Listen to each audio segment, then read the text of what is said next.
Now we start. Okay. So, why are we making the documentary? Why are we making this? This is youtube.com/roosterteeth.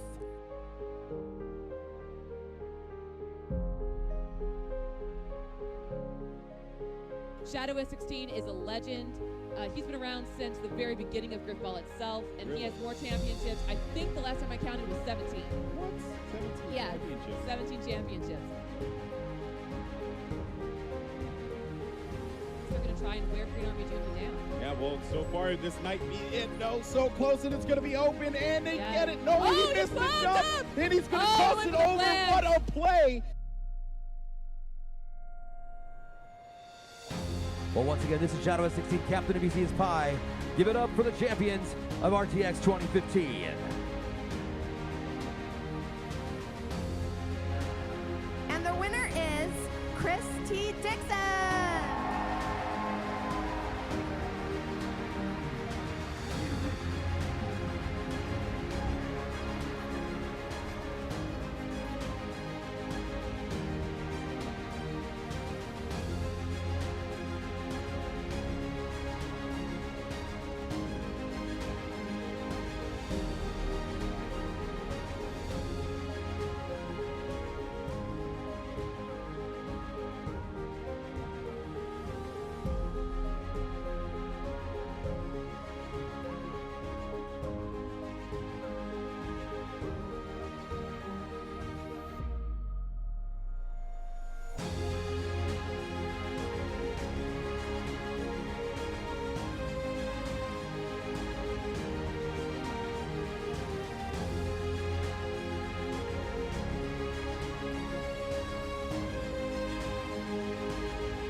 Thank you to all the Smite fans, everybody that made Smite Worlds with Fans possible.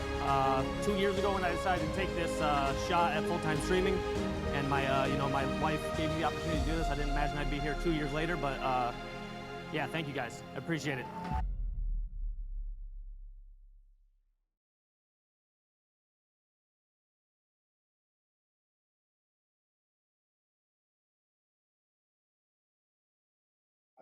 I could do a documentary style format to make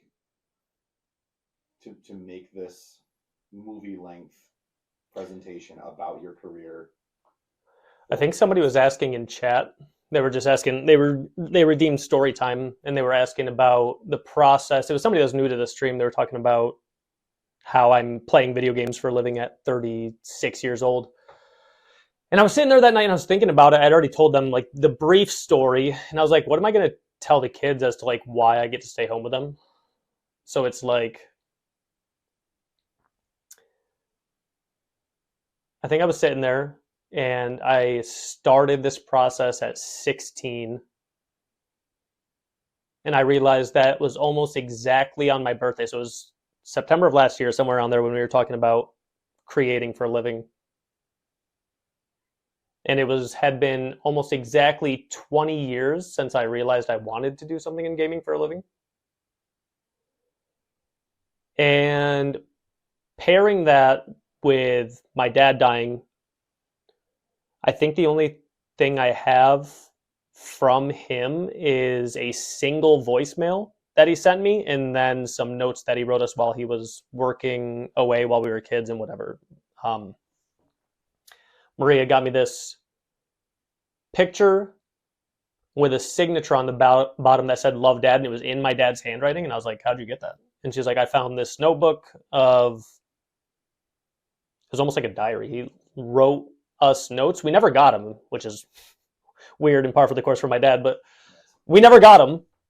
But I found them, and he was basically writing to us while working in Pennsylvania or something like that. So we didn't see him for maybe it was like an entire summer.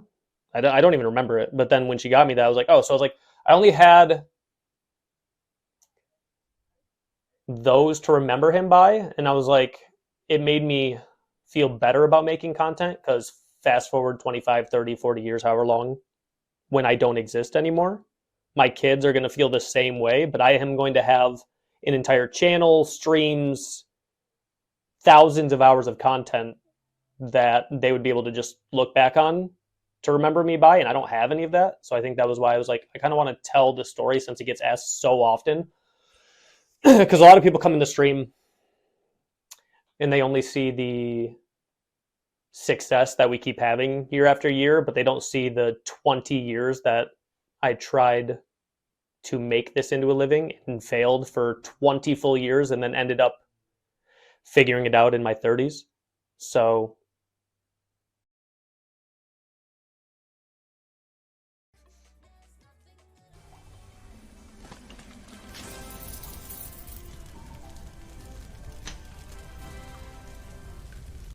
Emotes when? sir, I mean, earliest gaming memories was actually in that room right over there. I was 4, and then when we were growing up, my dad didn't have much to do at his house, so my parents got divorced way before I even remember. I actually don't have any memories of them together. So I would go to my dad's house on the weekends. So I was like 4, and then like during the winters, there's nothing to do. So I found his, I don't even know if it was his because I've never seen him play games in my life, but I found an Atari in his closet, and I figured out how to hook it up to this big box TV, and I just started playing the games on it. And he walked in, he was like, who hooked that up for you? And I was like, nobody. I just sitting in this room, have like 8 hours with nothing to do, so hooked it up. That next, it was either birthday or Christmas, they got us, it was Christmas, they got us a NES, Nintendo Entertainment System, with Mario and Duck Hunt on it. And that is for sure my earliest memory of playing video games. Some of the only memories I have of actually gaming with my mom, because for a good 3, 4, 5 months, my mom was actually better than me at Mario and could get farther than me. And then after that, it didn't last too much longer. I don't remember my sister playing with me much, but that pretty much gave me my first memories of gaming. I'm trying to remember what game NBA Jam was on, because that is the one game that my dad would play with me. Only the only memories I have of gaming with my dad was like the original like NBA Slam games where it would be like 2v2. You couldn't even choose from the characters. It was just like if you played the Bulls, you were playing Michael Jordan and Scottie Pippen. If you were playing whoever else, you could only play those. Those are the only memories I had of playing games with my dad, actually. Those were good memories. Gaming was just a way to keep myself preoccupied. I was alone a lot because my parents were divorced. They both worked like all day, so I was just like home with my sister and or just by myself. Yeah, nothing to do during the winter months, so gaming just kind of got me through the times where my mom wasn't home or my dad wasn't home because they were both working all the time. So it was kind of just me, and obviously growing up, games were kind of the only outlet for boredom at that time. So I was playing games a lot. The first time I realized this, the first time I'd ever made content was before content was even a thing. So we still had our PlayStations. Once I sent it back another time, it finally worked. So we had our PlayStation 2s. We had the Xbox as well. So we would go over to my friend's Casey's house. Me, Casey, Bob, Matt. I think that was pretty much the consistent 4 that went there. And at one point, me and Casey had the idea. There was something revolutionary about the Xbox was you could take CDs, you could download CDs onto your Xbox, then you could play music while you were playing games. At the time, very cool because there was no process for you to be able to do that. But what we did was, so the old consoles used to hook up to the yellow, white, and red audio video cords. What are those called? RCA cords. And what we would do is we would hook a little box TV up to a VCR, and then we would hook the Xbox and or PlayStation up to the VCR, and that's how you could play the game.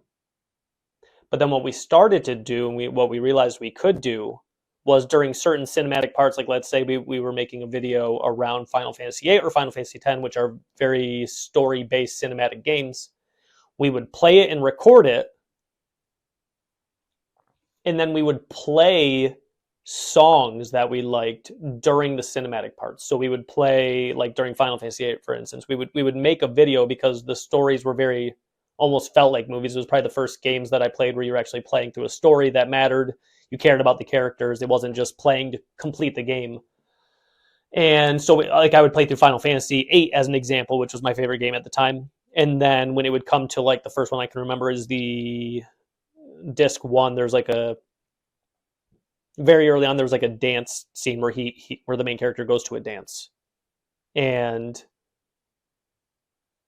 he dances with the other love interest, and then there's like all the other main characters there. And we played Green Day for the song instead of like the random song they played. And when we would record it, it would record onto the VHS, so we could literally watch it back with like our own music over top of like certain cinematic parts. And then we would leave enough time for the viewer or whatever to watch it. So when I would go to sleep at night, I would literally leave these Final Fantasy VIII VHS tapes on, watching the same stuff that we always played, watching it back. So I realized the first time I ever actually made content was actually before there was even any ways to make content. I might even still have those VHS tapes, because we did it with Final Fantasy VIII, we did it with Final Fantasy X, and we would just do the same thing. Final Fantasy X was easier because it was the first Final Fantasy that had actual voice actors instead of reading text-based gameplay. So you actually got to listen to it instead of having to read it while you were playing it. But those were my first memories of making content. I didn't immediately know that's what I wanted to do, because we just did it for fun. There was no path in my head to that being a way to make money.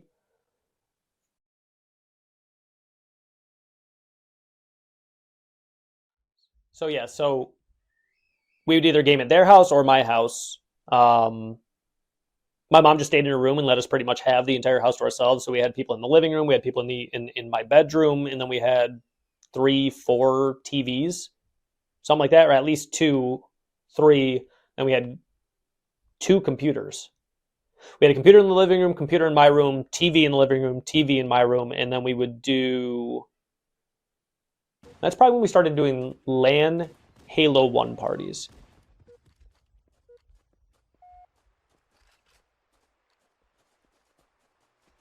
Yeah, so Halo would have been the first one that we started competing against each other pretty much on like a every other week basis. Even when we would go to my dad's, everyone would still come over. We would just compete all in the same room.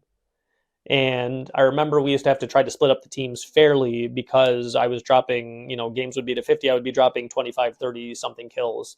Matt was decent. Bob was decent. Casey was decent. Everyone was pretty good at the game at that point, because we were playing every weekend.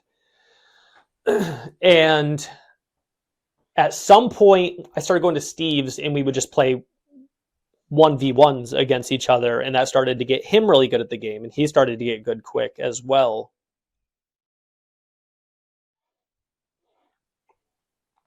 So that brought us to gaming as teens, to where we were starting to compete against each other now. That brought in the era of Xbox Live. And the first games I had ever played was Rainbow Six 3 Black Arrow, to where you actually could compete online. And that's when I knew I was good, not only compared to my friends, but I was good compared to like people I was playing online with as well. I remember we were only 14 at the time, and me and Casey would compete in these clan matches. I don't remember where. I think the infrastructure might have just been within Rainbow Six 3 Black Arrow, but I remember we would be competing against his cousin and his friends. They had this clan called Men of Valor, and they would have clan matches where they would play against other people. And we tried out for their clan, and me and Casey were just walking through them and the other team.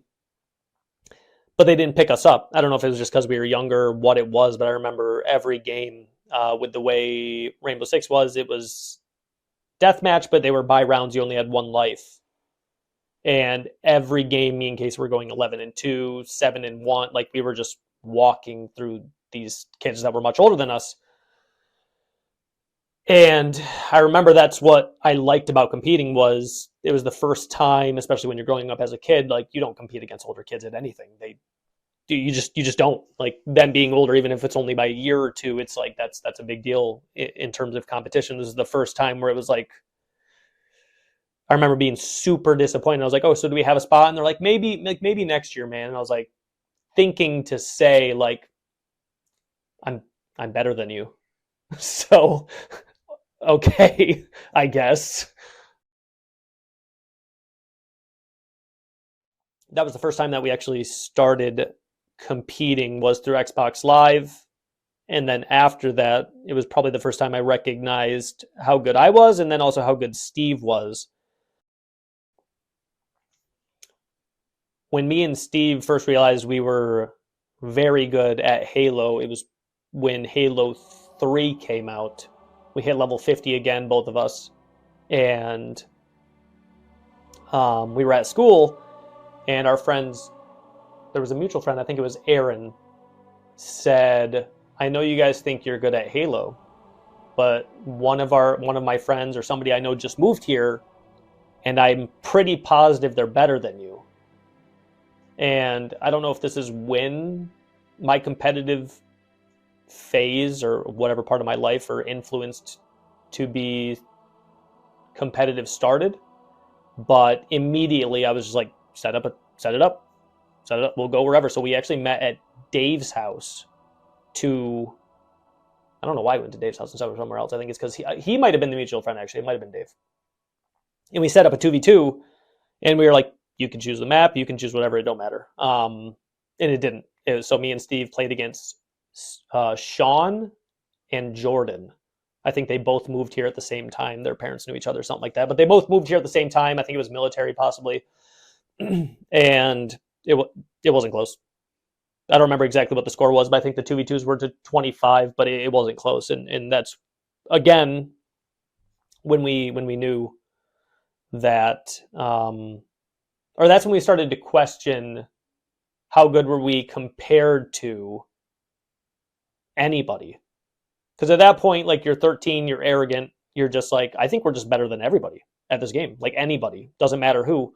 And that's immediately when online gaming started to develop into MLG, which was like the first main tournaments and the big names in Halo, because Halo was pretty much the first big esport, aside from maybe some other like RTS games in other countries or whatever. But Halo was the first real game to put esports on the map. So you started to hear about these people competing, and at the time, even though the prize pools were pretty small, they'd be traveling to Anaheim, and you'd have T-Squared, Walshy, the Ogre Twins, whoever else. I don't remember like the first people.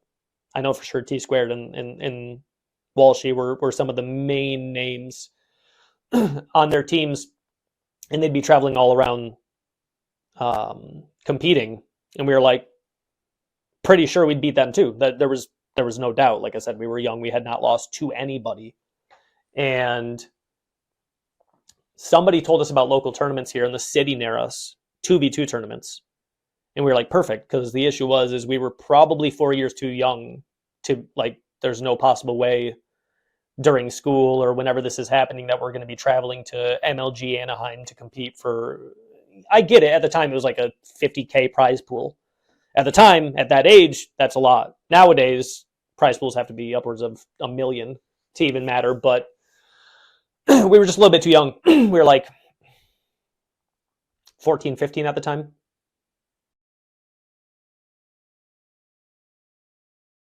So I don't remember who got with us, but they were like, there is local tournaments in the city near you where it is a 2v2, $20 buy-in. Winner takes like 85 to 90% of the prize pool. And somebody told us there was a couple, up to 100 or more teams, meaning that there was a couple grand on the line at least. It was intimidating. because the idea of losing was just so absurd. But I knew that at some point it probably was going to happen. Since I could start watching MLG, I could start seeing these players, and I immediately recognized, I think they're better than me, but I haven't experienced it yet, so I have no idea. I was trying to be realistic at 14, 15 years old, but it just hadn't happened yet. There was times where obviously we would lose online. We weren't winning every game, though, so we knew there were other good people, but we'd never competed in person against people who were better. So we show up to this tournament. It's at a arcade / laser tag place, and it's packed. The tournaments would happen on this part of the room. They had a wall that had like a 45-degree angle, a flat wall, then another 45-degree angle against a wall. So one TV was here, and then there was a TV in the middle for our people to watch like both games happening, like a couple TVs, and then on the other side, so when you'd be competing, like you couldn't see each other because you'd be on like the opposite adjacent sides. And we sign up, we see all the people there. Me and Steve sit down for our first match, going against some kids. We have no idea who they are, and immediately we had to wait because those were the only 2 TVs that people played on, so like you had to wait. There wasn't a whole bunch of TVs. You competed on those TVs, which was pretty awkward because anytime I game, I'm sitting forward, elbows are on my knees, and then the controller is sitting in my hands, and that's just how I play. The screen is usually like about directly eye level. All of a sudden, I'm playing up on a screen that's up, and I'm sitting down on a couch with no way to lean forward since it's above me. So I'm having to like hold it like this, which immediately makes me uncomfortable now. Like usually it's like I'm going to win because I'm comfortable. Now I'm in a new place. I'm playing against people I don't know. I'm playing on a TV, like a 55-inch TV up on a wall, like mounted while I'm like trying to like sit back like this. So immediately I'm uncomfortable. And then also 25, 30 people come to watch behind our couch, but nobody has done that for anybody else. I'm like, there's no way these kids know us or know me. There's just no way. Like, you just didn't know about people back then. So we were getting ready. It was going to be on Lockout, which we're good at every map, so I'm not really worried. But Lockout specifically is just a really good map. And it wasn't MLG setting, so there was radar. And you did not start with a battle rifle. It was basically default Halo. So there's like 25 people behind us, but we had seen 5 other teams compete and nobody cared. Everyone was just waiting for their turn. And I was like, why are you guys watching? And they're like, oh, well, the other side's already packed. And I was like, okay, so why are you watching? And they're like, oh, because that team has won like the past 2 tournaments or something like that. So we're watching. I was like, oh. So we found out that we are playing against the previous 2 tournament winners, round number 1. And immediately that put more pressure on because I'm like, well, first of all, I don't want to lose, but now I don't want to lose first game, right? I don't think my 14-year-old ego would be able to handle losing, let alone losing at the first round. So I'm like, oh, okay. So Lockout starts. And we win 25-2. It's not even close. And I immediately, right there, again, just reaffirming, like, okay, well, maybe. And then from then on, it was double elimination. We win the next 100 teams or so. So like maybe 6 or 7 rounds, like none of them are close. Everything is 25-4, 25-3. Like it doesn't matter. At one point, we actually played against our friends who entered, which was, I think, Matt and Jordan played. We actually played against them. They were the best team that we played all day, was the people that we already play against, like on like a weekendly basis. That kind of told me, like, those LANs that we played for the past 4 or 5 years at my house obviously made us pretty good at the game. We get to the finals. We're playing against that same team again. And that's when we realized what they were good at.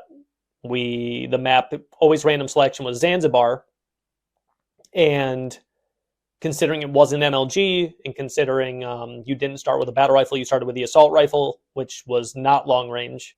There was radar on.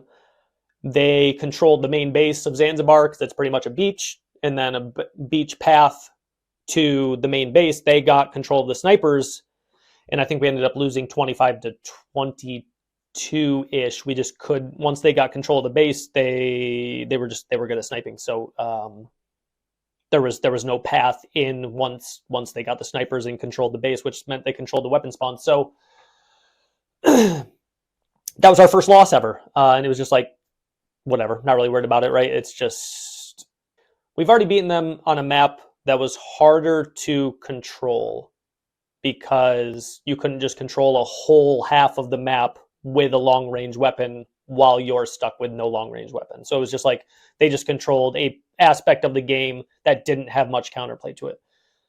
They reroll the next map, and it is Terminal, another huge map for a 2v2, again with snipers. Another close match, comes down to like 24 to 23. They need one more kill.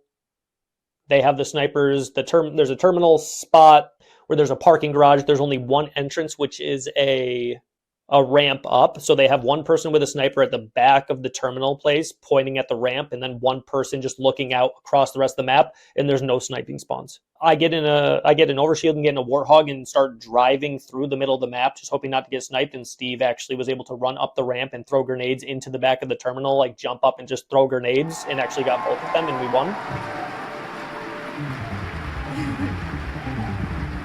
That was the first time we'd actually won in a way that had like genuinely 50, 60 kids behind us, like screaming. We went home with somewhere around like $800 each, like, because it was like a 1,600 prize pool. Like they got like 10%, and then the tournament organizers got like 10% or something like that. So second place got like $100 each. We got like $1,600.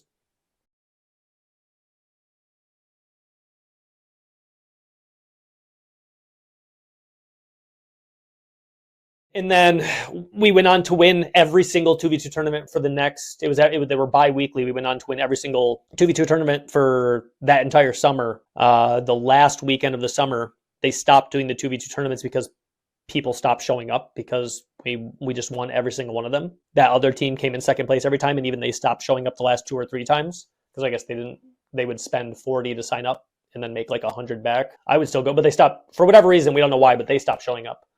It was cool because we actually started to get noticed or recognized at the mall. Like when we would go, like, hey, you guys are the, like, just, that was weird. But I liked it, and I liked competing, and I liked making money doing this. That was probably the first time I really recognized the opportunities to make money, especially with MLG coming on the scene and people starting to make a living doing it. I never really thought that that's what I would do, though, oddly enough. Like, even at that age, I wasn't like, oh, I could do this for a living. I was just like, oh, this is something that's nice to make money doing, which I can do on the side. So they tried to switch it up and influence people to come back, and they did. They made a 1v1 tournament instead, and all that turned into was the semifinals were me versus one of the kids from that second place team that always competed against us, and then Steve versus the other kid, and neither game was close. 1v1, same thing. It was like to 15 instead of 25, and it would be 15 to 3, 15 to 2, 15 to maybe 6, maybe. And then the finals was just me against Steve, where we just messed around and just did needlers only, and just like one-handed weapons, and just messed around and then split the money anyway. So that was the last tournament they did. The place stopped doing them because people stopped showing up, which was really unfortunate. And they were starting to only get like 30, 40 signups, so we were starting to make less money, and then it was going into the winter months, and they didn't want to continue them. Because that was pretty much the end of part of our childhood. We were in a band. We were making music. We were recording CDs and selling CDs, which ended up working out. I remember it was the end of summer. There was a couple weeks left, maybe. We were either walking down or coming back from my house, because we would always walk downtown. And I was talking to Bob, but there was 3 or 4 other people there walking with us. And I was like, this kind of sucks. They're like, what? And I was like, it all just kind of goes downhill from here, yeah? And it was kind of very true, but kind of not true, because there's been some, like, of the greatest moments of my life has happened since then. But at the time, my mom had left for the summer. So I was going to have to go to my dad's, but I was like, Dad, what if we just stay in this house? I'll pay the bills with like some money I have from gaming or whatever. We decided not to do the cable because nobody watched TV anyway. We just like, we'll keep the electric and the internet. Like, that's all we need. can we just stay here? Because like we're going to be loud and whatnot anyway. We're like 4 or 5 minutes away. So he would just come drop off food or whatever. And then we would just stay in the house and hang out by ourselves. We had like, my sister had moved out at the time. So it was just us. So we had a room with all of our instruments, amps, drums. Then we had the living room, and then we had my room. So we would wake up, we would go downtown around like 11:30, 12. We would bike, skateboard, swim in the river, hanging out with our girlfriends or whatever, or just girls in general. And then we would come back home around 4 or 5 o'clock after hanging out downtown all day. And then we would game the rest of the night, stop, like make some music, write some songs, plan like our album and whatnot. And then we'd play games the rest of the night, go to sleep, wake up, we would do the same thing. And it was getting to the end of summer. And I was like, I don't know what kids have a life like this, where it's like, we can just go downtown, hang out, skateboard, bike, go just mess around, swim in the river, go out on somebody's boat, come home, play music, play games all night. And I was like, it kind of just all goes downhill from here. It makes me really sad to think about, actually. Like, not that you said it, but Mhm. even if you had never said that to me, even if you just thought it to yourself, it's. I don't want to take away from you doing this up here, don't care. but like, I feel like for me, nostalgia is a hugely sad, negative feeling for me. Like 95% of the time, because it's over. It's over. We can't. Yeah. It makes me sad. Is the. Yep. What I want to say.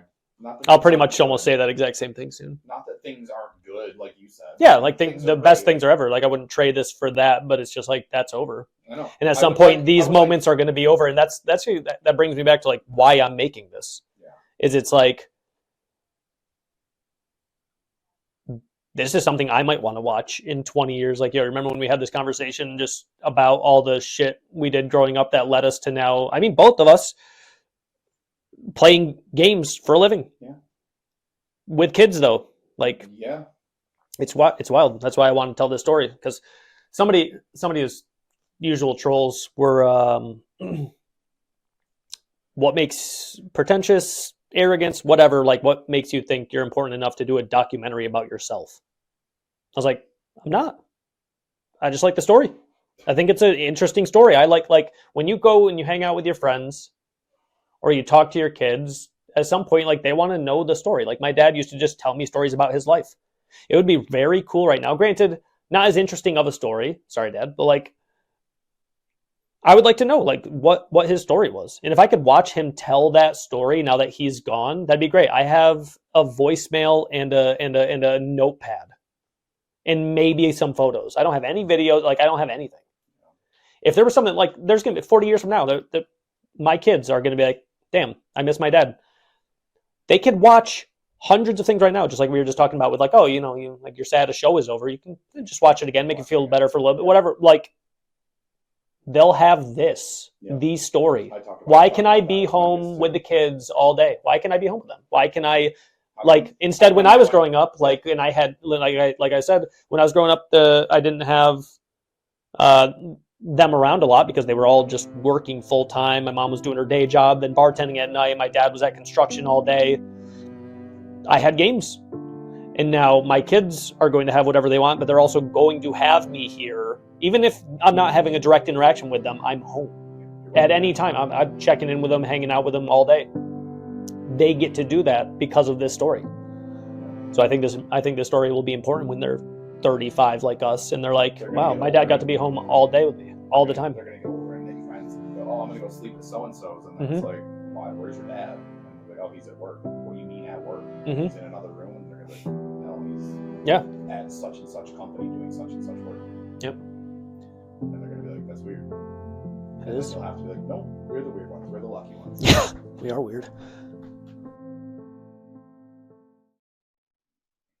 So it was unfortunate. The tournament shut down and we were going into the winter, so less things to do again. We also weren't at the age, we were probably 4 or 5 years too young to be, at no point are we going to find a way to travel to MLG Anaheim, find 2 other people that are as good as me and Steve and maybe take a shot at, like, it wasn't something possible. If we were 18, we probably could have gone around on some online forums and figured out like another duo to go with maybe, but that wasn't possible for us. We didn't even think about it. It wasn't like, oh, maybe we can. I don't think we ever even talked about it. It's just like we knew it wasn't an option. So red versus blue comes along, and this is probably one of the bigger failures, decision-making wise, for me.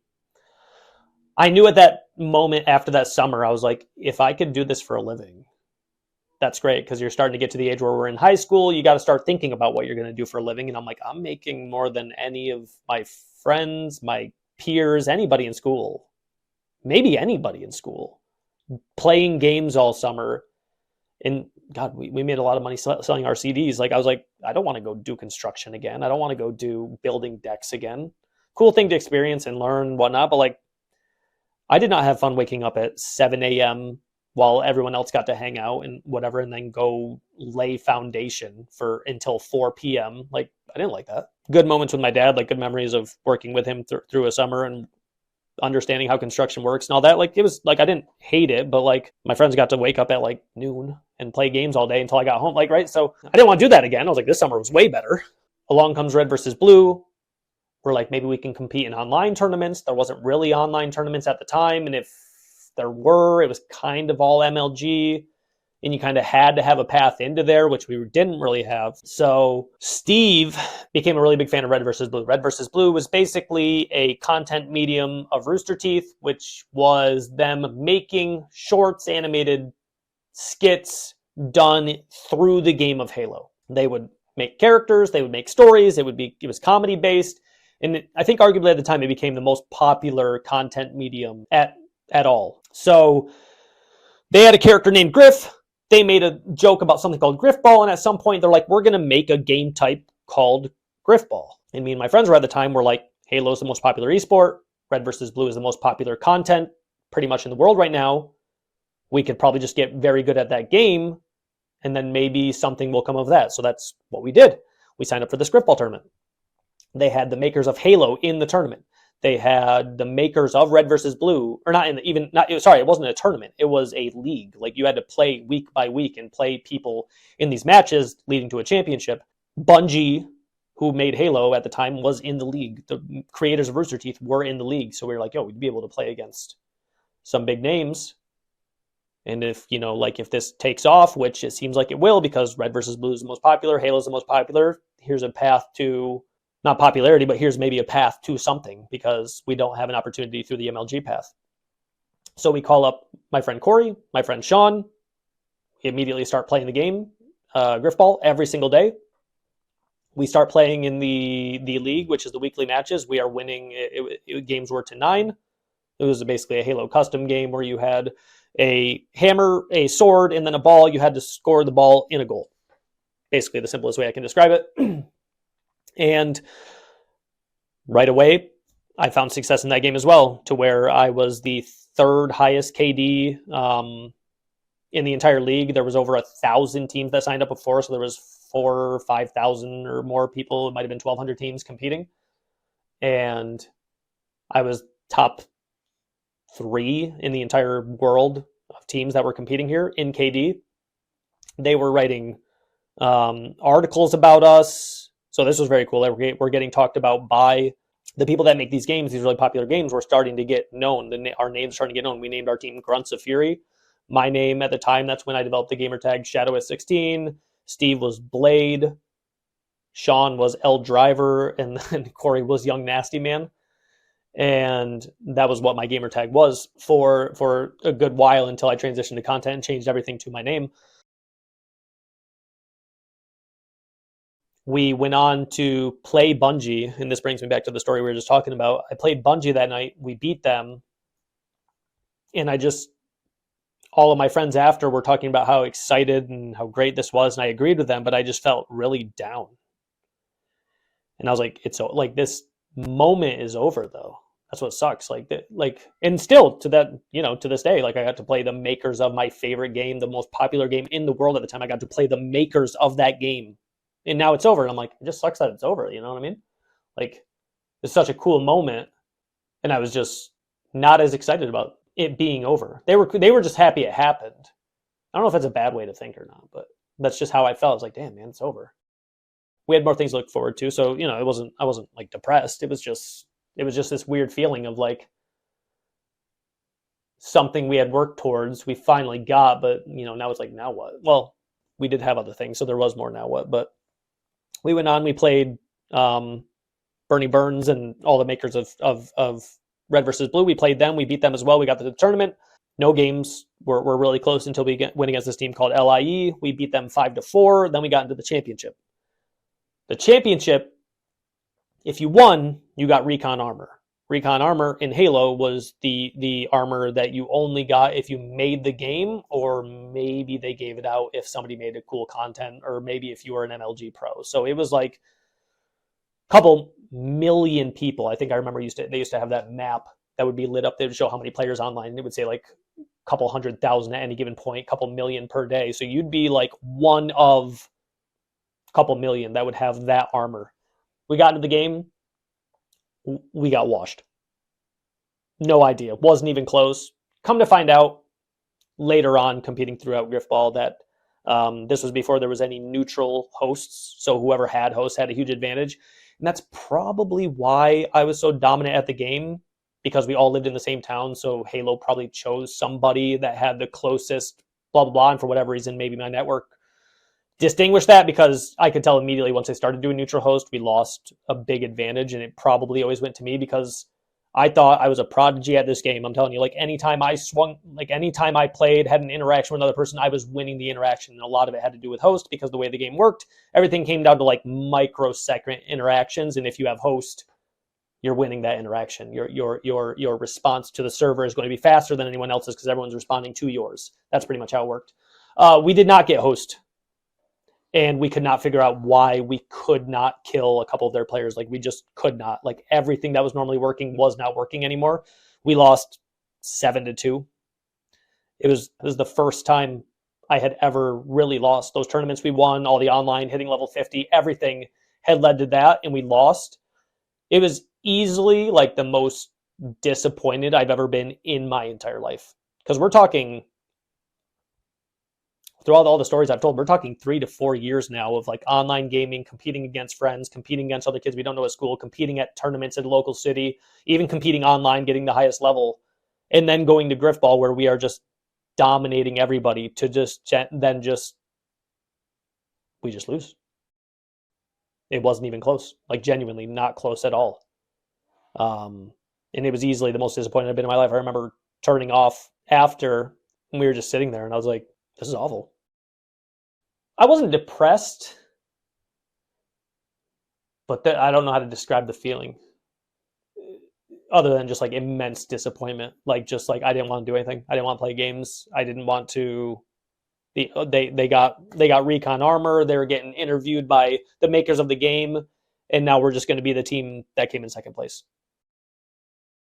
A strong mindset is what makes someone a true competitor, and that was absolutely the case when it came to Chris. Having been fortunate enough to be his teammate for several years back in our Grifball days, the unshaken confidence and need to succeed is what separated him from everyone else. He knows what it takes to win, and he sought to surround himself with players who fit that mold, and then he would bring out the best of them.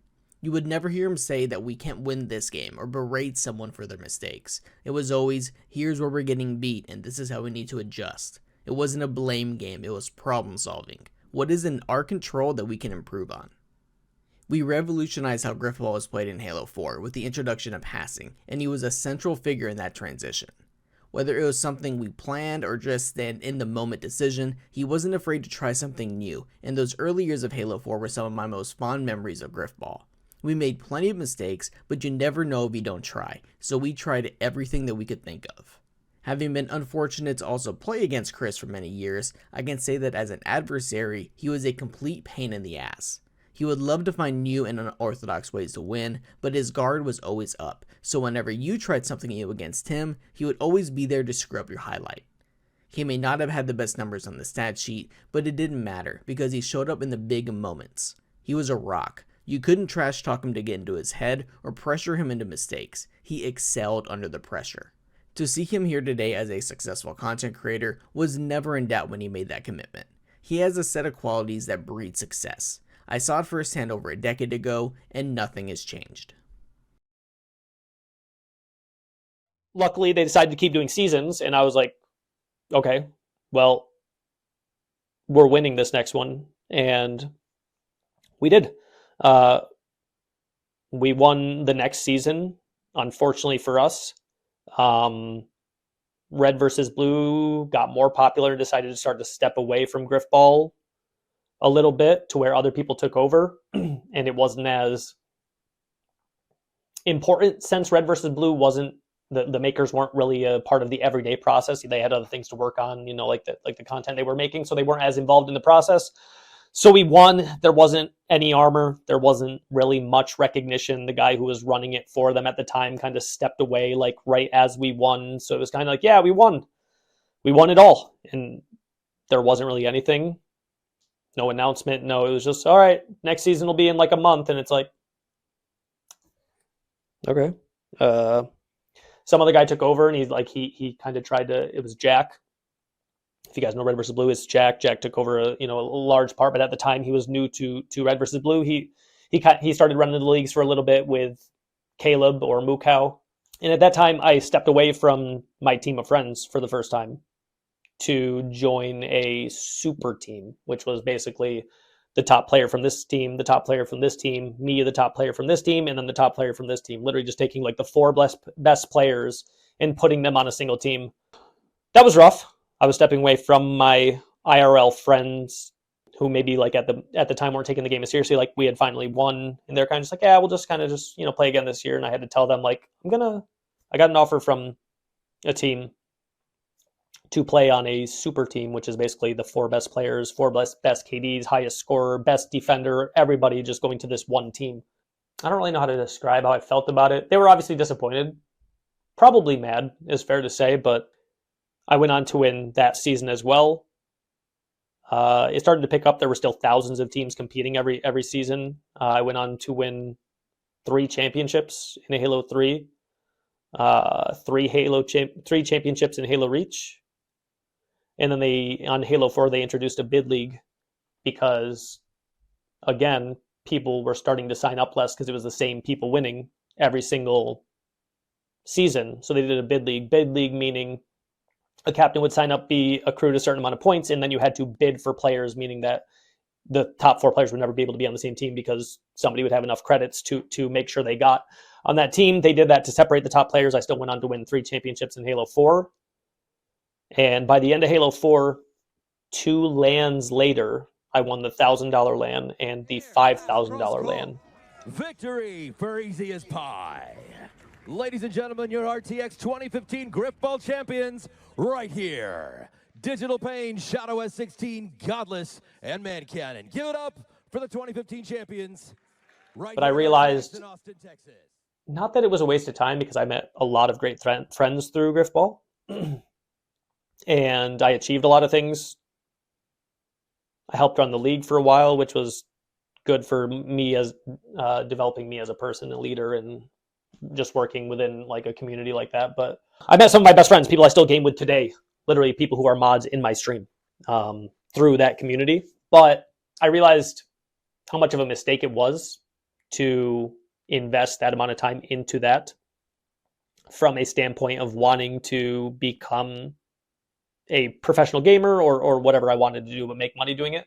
Because at the end, even at the end of me competing over a 4, 5, 6 year period, I had the most amount of wins, the most championships, the most amount of LAN wins, the most amount of prize earnings, and we're talking a $5,000 tournament, $1,000 tournament, and then maybe some free stuff, which is cool. Don't get me wrong, but if I would have chosen Call of Duty, if I would have chosen actual Halo, as I had gotten older to where I could have traveled to tournaments, if I would have chosen a MOBA, if I would have chosen anything other than Grifball, my life could have been a lot different. So I was sitting there and I was like, I need to retire from this game. There's a lot of people I like in this community, but I've spent 4 or 5 years being the best at this, and clearly it's not amounting to anything. I'm kind of just wasting my time. I'm not wasting my time because it was a fun hobby, but like league matches were like, you'd have to schedule them. So like I wouldn't be able to schedule anything for Friday night or Saturday night because I have matches, and it took up all of my time, all the time. And I was the best at it. I did literally become the best at it. To this day, I am still the winningest player in that little mini game. My name is Tristan Weber, otherwise known as I'm Shad, and my first encounter with Chris is really always going to be my lasting memory of him. It was about 10 years ago when he drafted me and a handful of other people from a pool of players to play competitive Halo with him. And it was really a shock to me at the time that he picked me, because he was, up to that point, the most successful player in that league, and I definitely wasn't. I'll never forget the first conversation we really had. He gathered the entire team together and he made a speech. He talked to all of us, and the speech went a little something like this. He said, "Guys, from this moment, you are the best at everything you do. You're the best at Halo. If you play sports, you're the best at sports. You're the best at everything you do. If you go grocery shopping, you are the best at it. Moving forward, you're the best." That's my mindset, and that's why I always win. And that's now your mindset too. And I remember thinking, wow, what an asshole. Because at that time, I just didn't get it. I remember thinking, like, who thinks like this? Now, fast forward 10 years, I really do get what he was getting at. He was basically saying what guys like Hormozy will preach now, that in order to have the life that you want, the life you really want to have a level of self-confidence that borders on delusion. And Chris definitely does. Having the spine to know that no matter what life throws at you, as long as you keep grinding and keep working towards it, you're going to figure it out because you're the best, is a fantastic mindset. It's almost a necessary mindset. So fast forward to now, when Chris is living the life that a lot of people would consider their dream, being a full-time streamer, it doesn't surprise me even a little bit that he's gotten to this point. With that level of self-belief, how are you going to fail? He was just going to keep going till he figured it out. It never amounted to anything. It never did what we originally thought it was going to do. If I would have chosen, like I said, Call of Duty or any other game, and I'm confident that with the amount of time and effort I put into games, and because I became the best at whatever game I put my effort into, I could have gotten to a level that made me money in those games or competed in those games, but I chose the wrong game, unfortunately. It's not all bad because it did lead to where I'm at today, which I'm grateful for, but at the time, I was very disappointed that I had put so much time into the wrong game, the wrong community, the wrong competition, because I had wasted arguably the best competing years of my life being the best at something that amounted to very little. Today, I'm going to be officially announcing my retirement from competitive, I guess what you could call professional Grifball. Throughout competing in Grifball was probably some of the most memorable moments that shaped my life. I had waited in high school for my girlfriend to finish high school because she was one grade behind me, and then I thought it would be a good idea to move to Florida to go to college. Just thought it'd be cool. I could just apply to a college in Florida. I'll go move down there because that's where my mom moved to. So I continued to play Grifball in Florida. Long story short, Florida didn't work out. I moved in with some roommates, 5 different roommates. We all rented out a single house. I put my name on all the bills. They all bailed. That put me in a lot of debt because I was covering a lot of their bills for them. Then they all literally disappeared one weekend, did not come back, and were kind of just ghosted me. So put me in a lot of debt, moved back home. My relationship, which was 4 or 5 years out of high school, ended. That's kind of what catapulted the next chapter of my life. Was Grifball was clearly not going anywhere. College didn't go anywhere. Me living in Florida really didn't go anywhere, set me back a lot. I moved back home, moved in with my dad, probably $25,000 of debt. And I remember sitting in my car and I was like, I've wasted time on Grifball. I wasted time going to college. I wasted time on this relationship, obviously. I'm just in debt now, have no college credits. I just transferred Walmarts because I was working at Walmart up there while I was waiting to figure out what I was going to do. Transferred Walmarts up here. So I was just kind of sitting there and I was like, well, I had an opportunity to be going to college, also pursuing gaming at the same time, and all these different plans, which sounded great. None of them worked out. And I was just sitting there in my car and I was like, what the fuck? There was one day I remember we broke up. Even though it sucked, it was mutual. We'd been together since high school. We were just kind of different people. we were young, whatever. So we were both like, yeah, all right. But still, it's 4 years gone. Competing, same thing. I was like, I need to just stop doing this. College, none of my credits transferred up here. And since I had grants for them, but I had to withdraw from the classes to move back home, they made me pay for the classes. I was just a cashier at Walmart, brought my dog home. My dad called, dog got hit by a car. I need to schedule a dentist appointment because I hadn't been to the dentist in like 3 or 4 years and had some fillings and stuff to get replaced. And I remember sitting in my car and I was just like, what the fuck?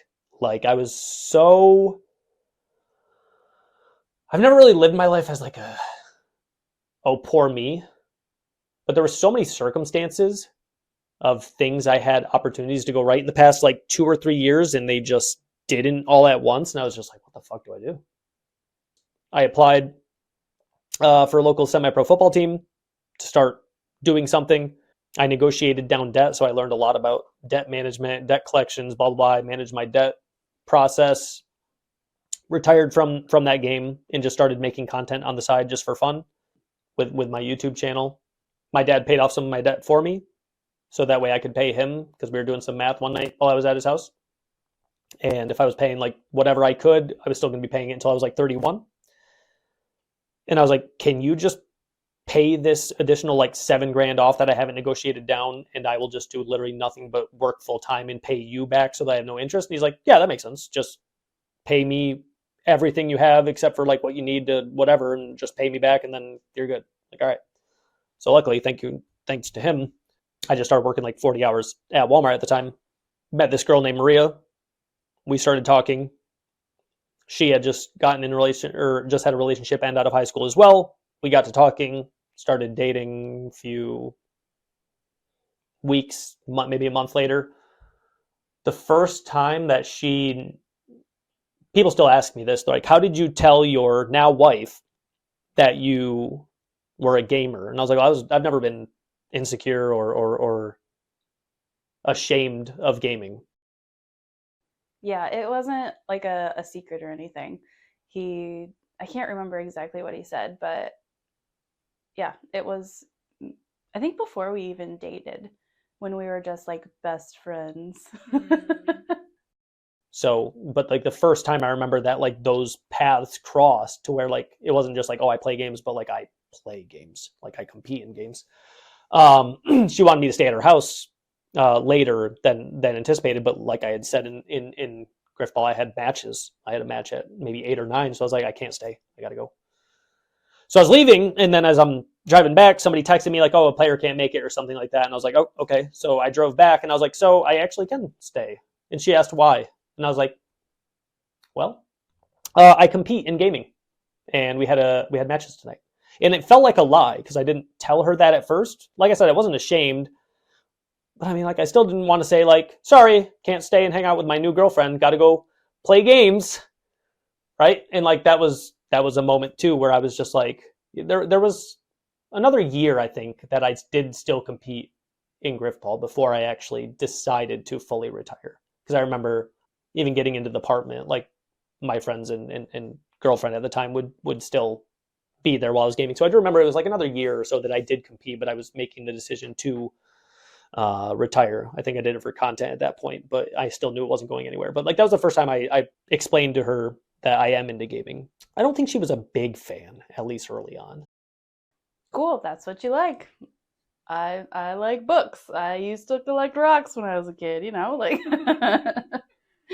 But no, I was happy that he like shared what he liked to do and wasn't ashamed of it. So, yeah. You're young and infatuated with each other. You want most, if not all, the attention between y'all, and unfortunately, that took up a lot of my time, which is another reason I stepped away, because I was also helping run those leagues at the time, which was taking up more than just playing, but like answering forum questions, creating the league structure, dealing with players, teams, signups. It was just taking a lot of my time. So I stepped away from Grifball, and I got promoted at work a bunch in the process of paying my dad back. I was the youngest manager at Walmart in might not have been the country, But I was like 21, and I got promoted up to like salaried management. So I was making good money. Got my dad paid back, moved into an apartment with Maria, and just started doing content on the side. That's when Call of Duty sniping became very popular. That's where a lot of the biggest esports orgs in the world at the time, FaZe, Optic, that's where they pretty much got their start in popularity. All the most popular players and people that are still in big orgs or run big orgs today, that's literally where they came from, was that Call of Duty sniping scene. So like Nadeshot, Scump, Hex, like all the biggest names in this industry who are still big names in this industry literally started at that moment. And I was like, I like sniping. I like Call of Duty. I was like, I'll just do some like Call of Duty videos on the side while I'm grinding like my career.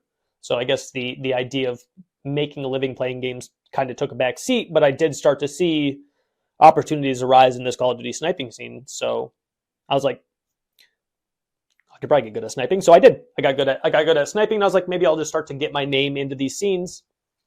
So I saved up enough clips on my Xbox, and I was like, I want a montage made, but I was like, I need to find somebody who's good at editing. So I literally I was making good money. So I was like, money's not an issue. If I want to get my name in here, if I have good edited videos on my channel, that's almost going to be more important than if I actually pulled off the best clip. So I got with the lead editor of Red Reserve, Red Doom, Myth Doom, few different names, but his name was Doom. I reached out to him and said, I need a edit made. It's going to be a few $100, like $20 per clip. I had like 10, 15 clips. It's going to be like $300-$400. Like, no big deal, whatever.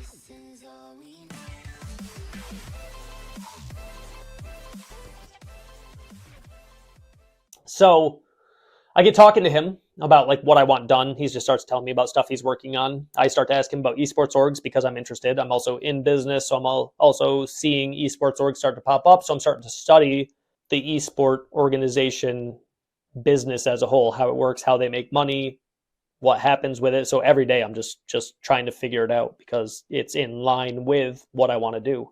And I'm also in business myself, being a young manager. I'm learning about profit and loss statements. I'm learning about just the way this business runs. So I just start talking to him about like, yep, I'm in business right now, right? I'm also studying the business of esports. I start playing Smite at the time. I transitioned from Grifball, had some Grifball friends. They're like, hey, you should try this game. It's coming to console. It's free. And it was Smite. And I was like, okay. So I got right into it. Right away, since everybody was new on console, again, since I'm already good at games, I can pick up stuff pretty quickly. They're like, yo, you're like really good at this game. And I was like, yeah, I mean, no arrogance intended, but like I'm used to it. Anything I'm going to put my time into, I'm going to get good at. So Doom was like, I'm thinking about getting into esports. We have a potential investor for the esport org I run. I know I'm the head editor of Red Reserve, but I also own Myth Gaming. Myth Gaming was basically the university team. If Optic and FaZe and Red Reserve were the pro teams, Myth Gaming was the college team. It was where any good player that ends up in Optic or FaZe or the top teams came through Myth. Myth would find the good players. They would start to get noticed there. They would get picked up from one of the bigger orgs. He's like, I own Myth. We have opportunity for investment for esports for a lot of money. I was like, interesting. I play Smite. I play some of these different things. I know a lot about the business side of it. And he's like, why don't you join Myth? And that's how I ended up starting my esports career, was looking for somebody to edit some of my clips, talking to him about the business side of his org. And then he picks me up and he's like, maybe you can manage some of these esports teams. I'm like, bet. So I come on as esports manager, whatever. We started to pick up some Rocket League teams. We started to pick up a Smite console team. He forces out the bees. Hail of arrows from a distance is good as well. There's 3 dead members from National Authority. Make that 4. Once Kobe goes down, they're hunting down Transonics. They want the king of the jungle. They're going for the end. It's the VSM! Gaming, the team that no one thought could. They will be your Smite console world champions. The team we picked up, the team I managed, won the Smite Console League World Championship, which was a big deal because any team that won the World Championship ended up getting a skin in the game. Skin in the game means you're going to retain some of the profits from the skin sales, which is going to bring in revenue, which is going to allow us to make more money, which is the point. That's what the investors want. So we're in a Rocket League team. We have some of the best snipers, some of the best editors, some of the best designers in the world, which the top teams are always taking from. So this could mean at some point we are the next team. And you start to see all these people that are running these esports orgs are starting to make a lot of money. So I'm like, okay, I'll just work at Walmart as a manager on the side here. Well, not on the side. I'll do the content on the side here while I'm working at Walmart, and we'll see where it goes. So we have a really good opportunity here. We're picking up teams that are winning league championships. We're literally right at the beginning of what could be another opportunity. And so we went on to win the World Championship in the console league. We were about to get a skin, and then the report comes out that the team house they had, there was a conflict between multiple owners. There was Nixie and Trip, who were living in the house with Doom and his brother. Apparently there was a physical altercation between Doom and Nixie where Doom choked him and charges were being filed. And then not only that, but it came out that Doom spent investor money, not just on the stuff they needed for the house, but possibly drugs or something like that. So all of a sudden, he's gone. And he was the only one with access to anything for the team, which means the players weren't getting paid anymore. That news coming out likely led to why there was no skin, because the esport or the org basically just overnight died. So there I am, picking up a team that's winning, working with a Smite team that's winning while also playing Smite, making some Smite content on the side here and there, making some Call of Duty content on the side here and there. But I'm like, it looks like there's a better opportunity in esports organizations to make money rather than just becoming a really popular sniper that makes good clips. And then overnight, the owner's gone. Not only gone, you could go check his Twitter right now. It is gone from that moment 7 or 8 years ago right now. Just gone. Never came back. So again, mental reset. That opportunity I have is gone. Luckily for me, my career is still going well. Me and my wife are moving into, like the house. We have a dog. Finances are going okay. So, it is what it is. I don't mind the job I have. I like the success that I'm getting there, but is what it is. I move on. I'm like, well, I guess that's just not an opportunity. I'll just still make content on the side. If I can make some money doing it, cool. If not, me and my wife are moving forward with our lives. So Trip, who I mentioned was one of the other owners, or not one of the other owners, but one of the other managers of Myth at the time, him and Nixie were like, they called me and they were like, well, we have an org called Hype Unit. If you'd like to come do what you were doing for Doom over with us.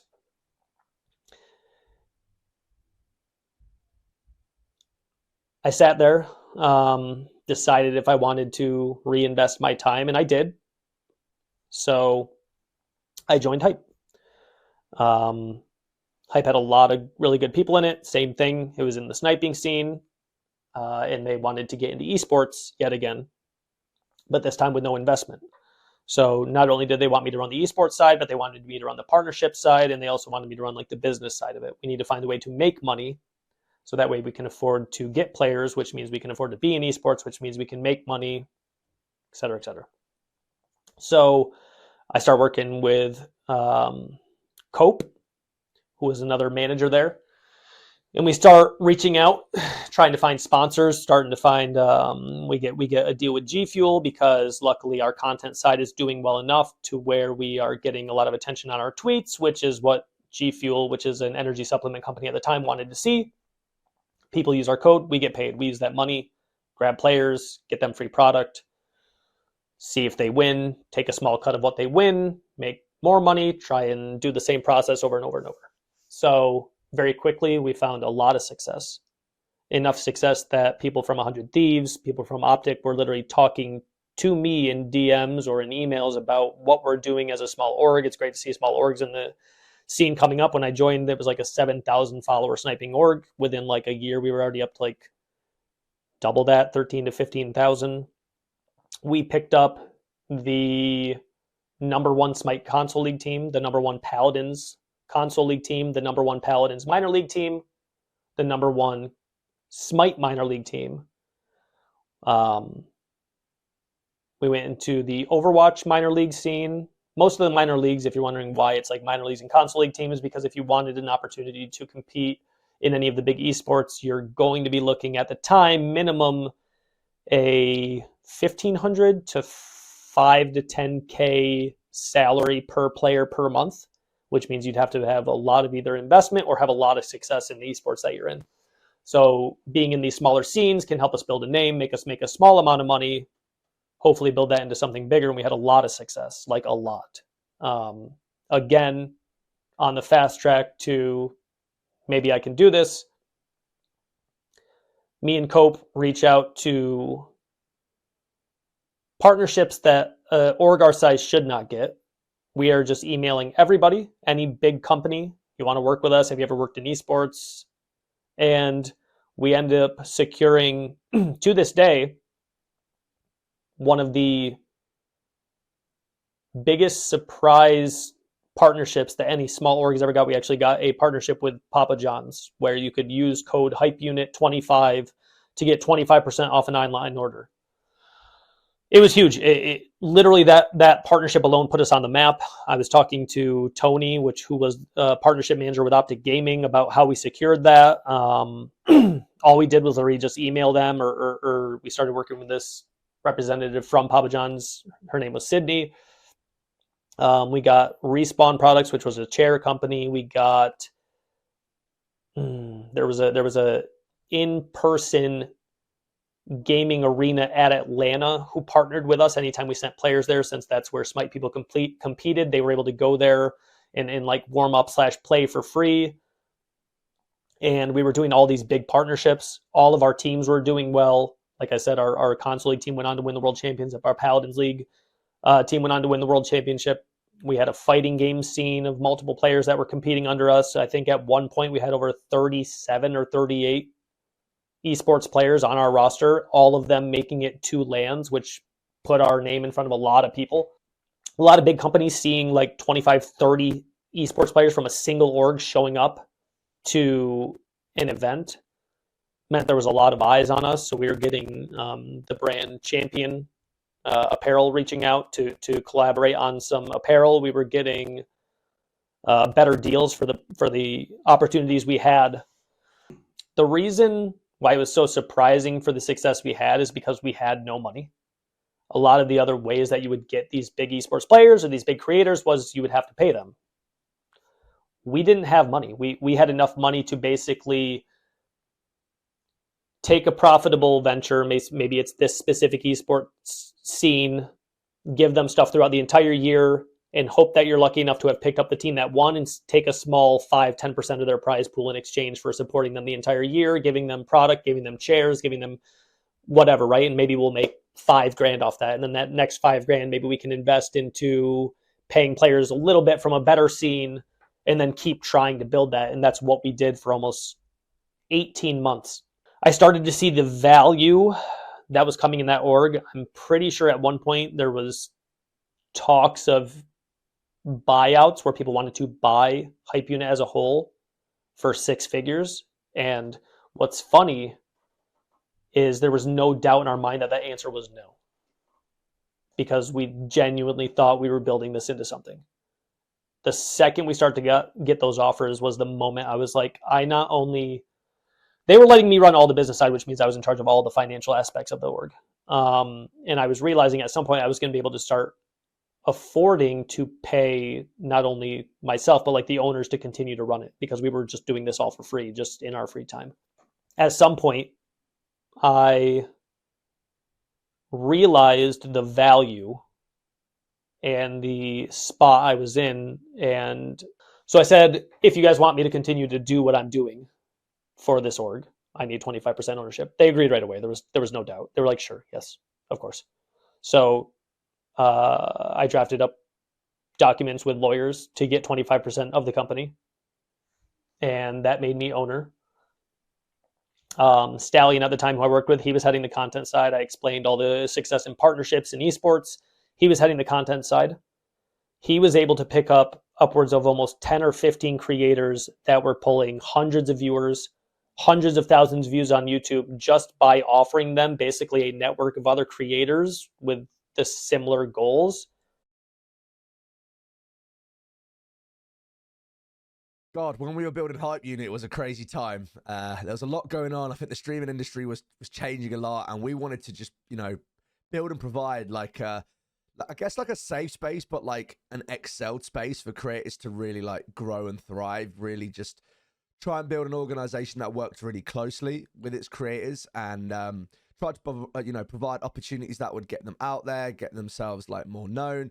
Try and create like competitions, incentives, and just like benefits for being in Hype Unit, and that would in turn in future bring us things like more brand deals, because we were working with bigger creators. Myself and Chris were reaching out to like big creators that I knew from the streaming world that I'd networked with, and were bringing those people on board, and then that would hopefully lead to more a skyrocket in like income and external opportunities, and just generally build even more of an influence for Hype Unit and everything that we were trying to do moving forward.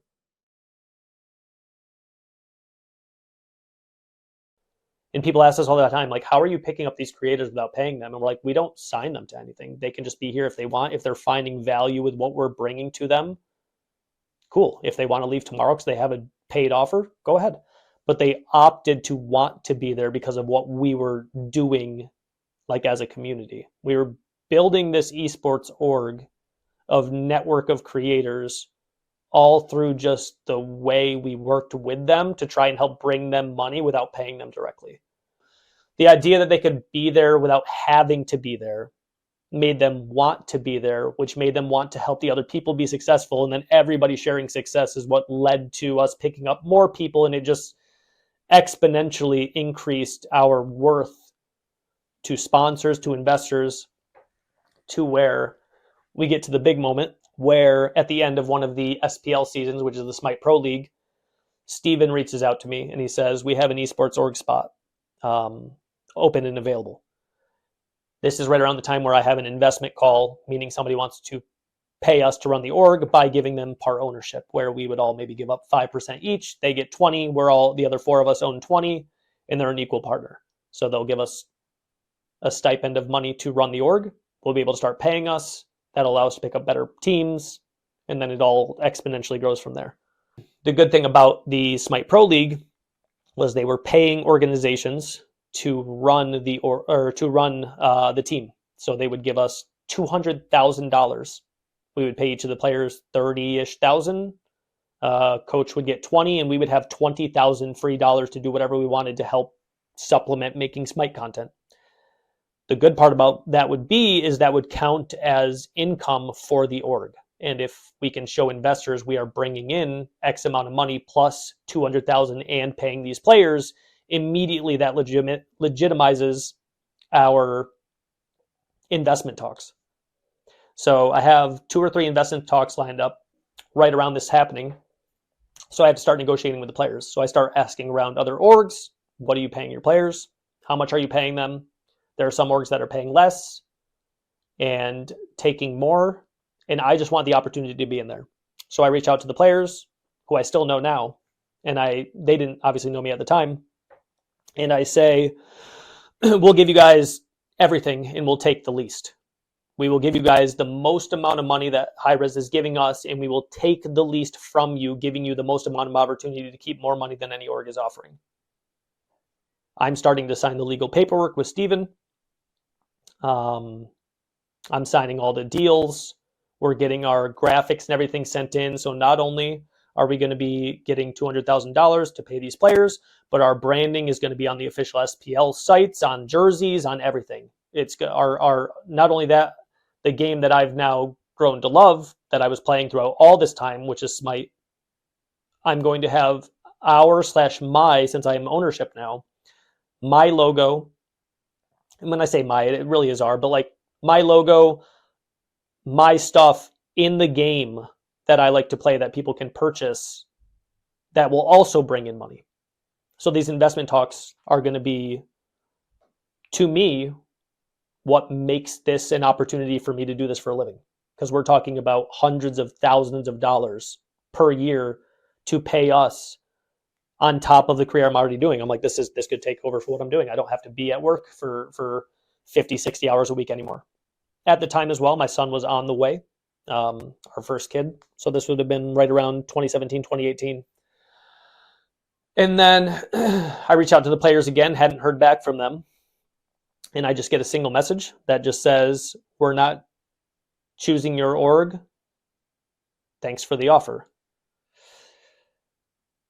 Didn't even know that was an option. So I reached out to Steven and I was like, what's the issue?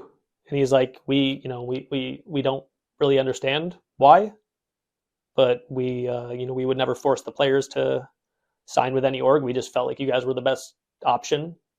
You guys have been in the console league the previous year. Your team won. You've done a lot of content. You've supported the Smite scene a lot. It seemed like the obvious choice. And I was like, agreed. They ended up choosing Team Radiance, which was some 4,000 follower org. I think a creator from League of Legends, I guess, made that org. Their tweets, not that engagement and everything was the ultimate deciding factor, but when I look at it, they don't support the players at all. Their tweets were getting like 7 likes. Fast forward, they did nothing with that team. They did no content. They did nothing. They just chose them, I think, because they thought the League of Legends creator would bring some attention to them. I don't know why they didn't choose us, but they didn't. That was the first blow that led to the downfall of the org in probably the quickest rise to the quickest fall of any esports org ever. We lost that opportunity, but we were like, all right, we just, we redid our logo. We have like some champion deals coming up and whatever. That same week, Papa John's reached out. They said, hey, we have some concerns, just heads up. We've been getting emails from kids who just didn't like our org. I don't know if it was because we were getting so much success or they were with a rival org or whatever it was, but there was a lot of people that didn't like the amount of success we were getting as quick as we were getting it. And Call of Duty scene community kids were faking screenshots of tweets and sending it to @Papa John's and adding Papa John's on Twitter, showing racial slurs and all this different stuff as if we were tweeting that from like the main accounts. And I was like, that's clearly not true. If we did that from our main account, like that, you wouldn't have to have somebody send it to you. It would be everywhere. That's not real. I even reached out to the person / people I thought made it. They said, thought it'd be a funny joke. I sent in the evidence to their legal team. They said, hey, we've 100% believe you, right? No issues at all. But we're still going to have to cut ties because we don't have the time to make sure people don't know that's real. And they were going through a bad PR moment where their CEO was going through some troubles with race involved. He said something on a call, said some racially motivated word, message, whatever it was. So they're like, we don't want to or have the time to make sure people don't know this is real, and we work with y'all. So really sorry, but we're going to have to cut ties. I got told that while I was at work, while I was trying to figure this out. So we lost our biggest sponsor. We lost our opportunity for the org, or the permanent org spot in the SPL, which means we lost out on the opportunity to report that as income because it would count as income. Which means when I went to the investment talks, we were down our biggest sponsor. We were down our opportunity for our biggest reportable income. And all three of them said, you guys just aren't making enough money or have enough influence anymore. And we see big people or opportunities kind of falling out. So that just doesn't really say good things. It's like, okay, just a setback, just a delay. Go to sleep that weekend. like the following weekend, and we're like, all right, well, we still have genuinely the best creator group. Like I said, we have other big orgs talking about how great our creator group is. Like, we have some of the best up and coming creators. And I wake up one morning and I see, when you're in the Twitter DMs, you have like a group team DM where all the creators are in, all the owners are in, like all the members are in it. There's like 90 members. I just see so-and-so has left, so-and-so has left, so-and-so has left. Somebody's message, yo, what is going on? So-and-so left, so-and-so's left, so-and-so has left. So I start quickly scrolling up to see what's going on. And there was an interaction from the night before with a couple of the owners and a lot of the members where they posted a meme that was insensitive, but a joke. It was a meme. It was not intended to be insensitive, but a couple creators from the group brought it up, and they're like, just not really a good look to be posting this like from the main account. I understand you guys are joking, but I don't like it. Usually this is stuff I handled. I usually handled like the HR side of stuff. Like when people had concerns about anything, it's like you bring it to Chris. Chris takes care of it, right? The other guys take care of Ninxie and Trip. They take care of like the content side. I take care of esports, business, HR. Like I take care of that stuff. That's the stuff I have a lot of experience in outside of esports. So I handle any of the difficult conversations, dropping people, money related stuff. Like I handle that. I was sleeping. I woke up. They were the other owners. I don't think they handled it poorly, but they didn't handle it well. They were like, it's just jokes, relax. And they're like, well, no, like we don't like this. And, they just didn't feel heard or whatever it was. And they're like, you know what, actually, I'm good. One big creator leaving led to two of their good creator friends leaving. And since it was a moment where they all decided to be there because they enjoyed being there, you get one couple friends leave and you're like, well, if they're leaving, I'm not going to stay. And then all of a sudden 20 of our best creators leave.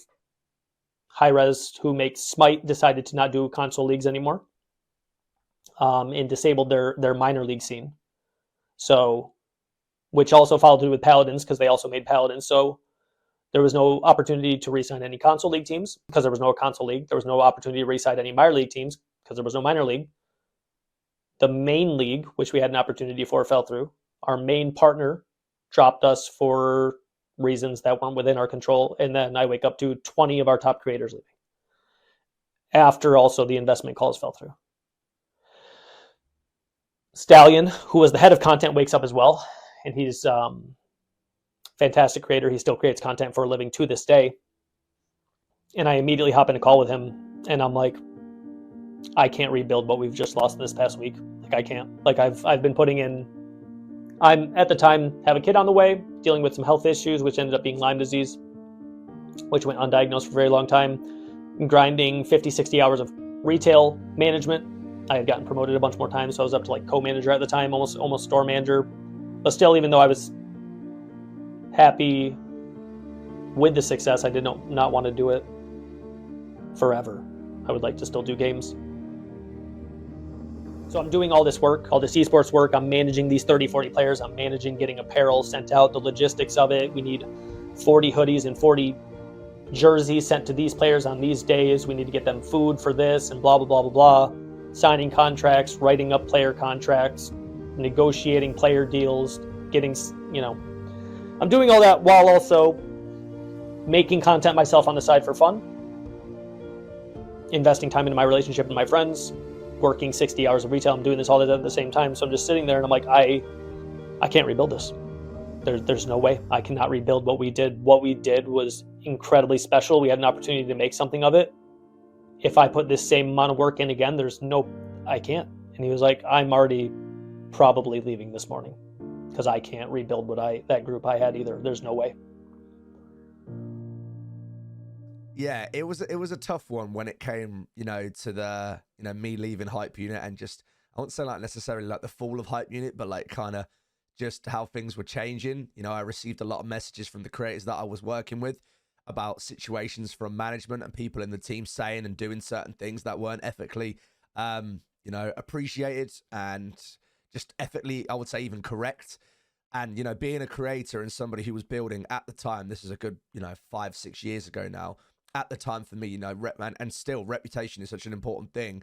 And so are keeping to my morals that I always started with. So, you know, as more creators were leaving, as the kind of process was happening, it just wasn't something that I was willing to, you know, be putting my name to and my efforts to anymore, because it didn't resonate with what I was building. And the same with Chris as well. You know, we jumped on a call that morning when it was all happening, and we just explained, look, this is just, you know, it's a real shame that this is the way things are going because of how, you know, successful at the time Hype Unit was with all the creators that we had on it and everything that we were doing. And unfortunately, due to things like this, it all came like crumbling down. So after that, God knows where it could have gone if that never happened. But unfortunately, that's how it was, and that's what it came to be. So I called the owners. I relinquished my 25% ownership because there's no reason to keep it. I didn't want to be bought out or anything. And that was it.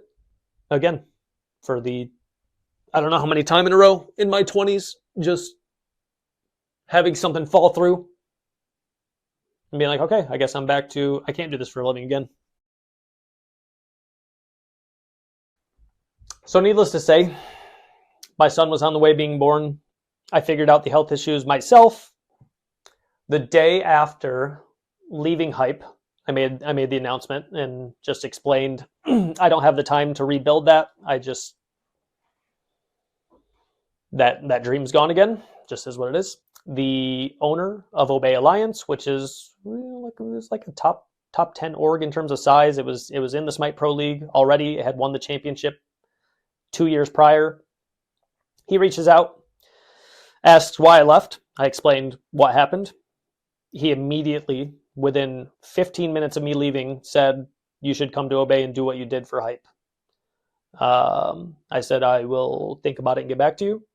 I pretty much already knew that was a for sure yes. But because it was immediately, you know, within 15 minutes, me being upset about losing what I had built, because there was something different. Like, I could join a big org and that sounds good because maybe I can get paid, but there was something that I was still disappointed about losing something we had built. Like, it's a business and a project and a group that we had built that was just lost. But it was as good of what I could ask for, because it did help me develop a name for myself in esports. So got picked up to Obey Alliance, told them yes, entertained a few other opportunities, but he's like, why don't you come on? You know, at least manage the Smite side for now.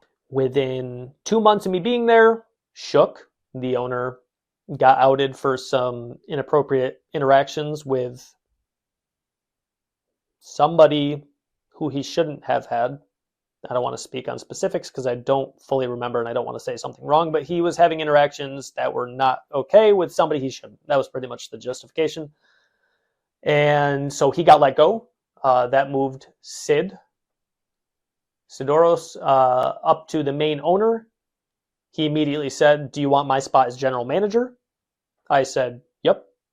And that put me as Obey Alliance's general manager. So I'm like, well, here we are. I'm now general manager of, you know, a 300,000+ follower org with some of the biggest names in the world. Let's just start the building process from here. Unfortunately, for me, I was doing very good at picking up esports teams. I was very good at picking up teams that did not warrant perceived value yet. They really couldn't warrant a salary yet because they hadn't won enough, but I could tell they were a very good team that had the opportunity. So we went through an unfortunate process of me picking up a really good team. We would get on the main stage, so we would do well. So whether that was Apex, we had teams. Overwatch, we had teams. Smite, we still had teams, and a few other places. So we were competing in a variety of 5 or 6 esports. So we were starting to get investment calls. Investment calls were basically tell Sid that he could start paying me / us to do this again. So another great opportunity. However, this was right around the time where esports was kind of falling off.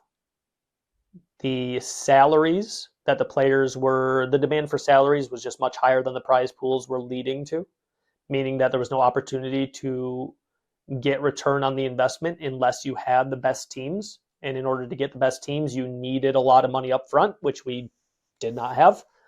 So I would pick up a team, we would do well, they would immediately have cash offers from orgs, and I would sign them to a deal that just says they can leave at any time, obviously, because we're not paying them. And that's what would happen. I would pick up a good team, and I was getting very good at it. I would pick up a great team. So we would get our name on, at the ALGS, which is like the Apex League Championships.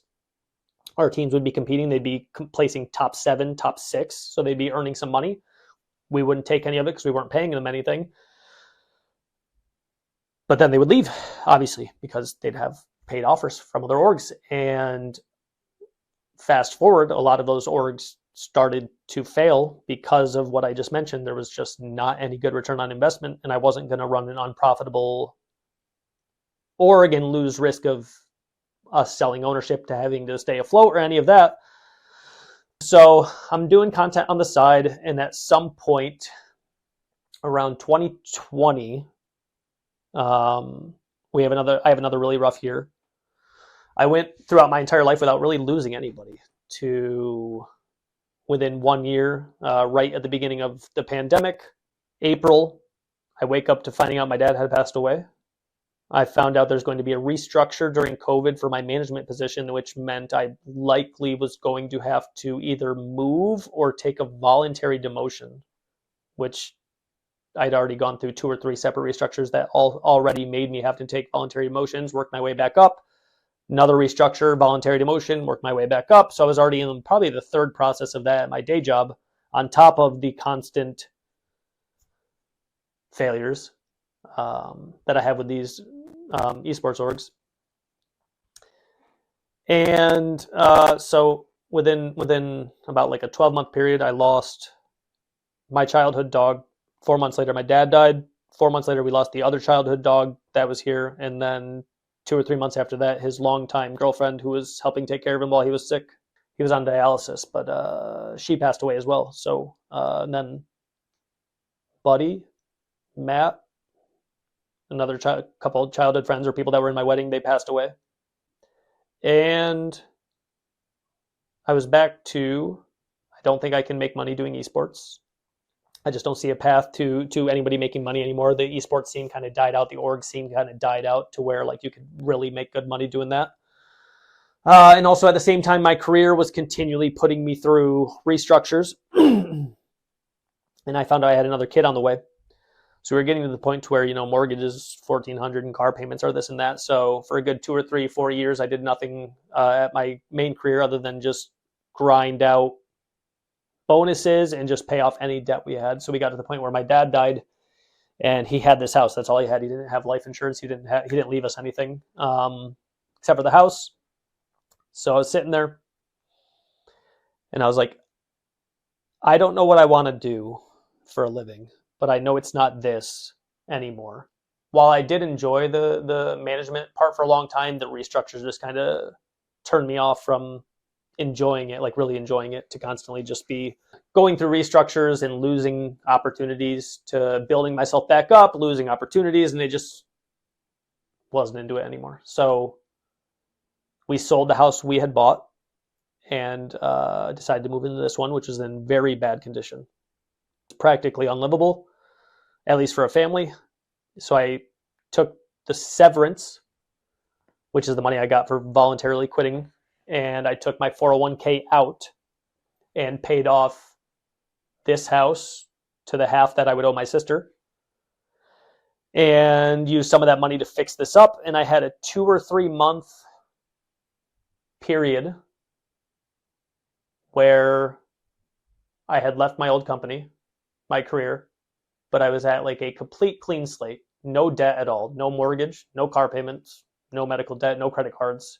Had a daughter on the way, so I do obviously need income because my wife has had the opportunity to stay home with the kids from the money I was making.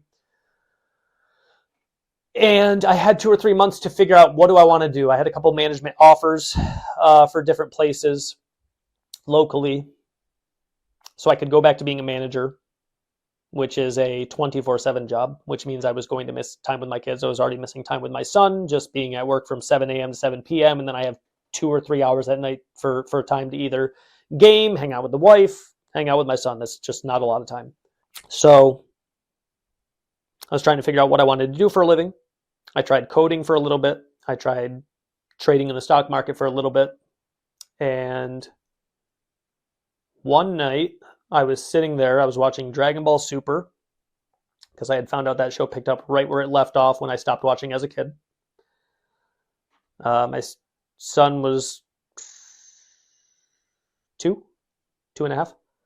And I was really missing a lot of moments. I wasn't missing big moments. My wife was still making sure, like, if we were going to go do something with him, that I had the opportunity to go. And the bosses I did work for, like Kim, anytime I needed to step away to make sure I was involved in something, I could always do it. So I did have a good boss, aside from not really being a fan of the company anymore. I don't remember the exact moment, but my wife and son would go to sleep around 10, so I'd have 3 or 4 hours at night. I was sitting there.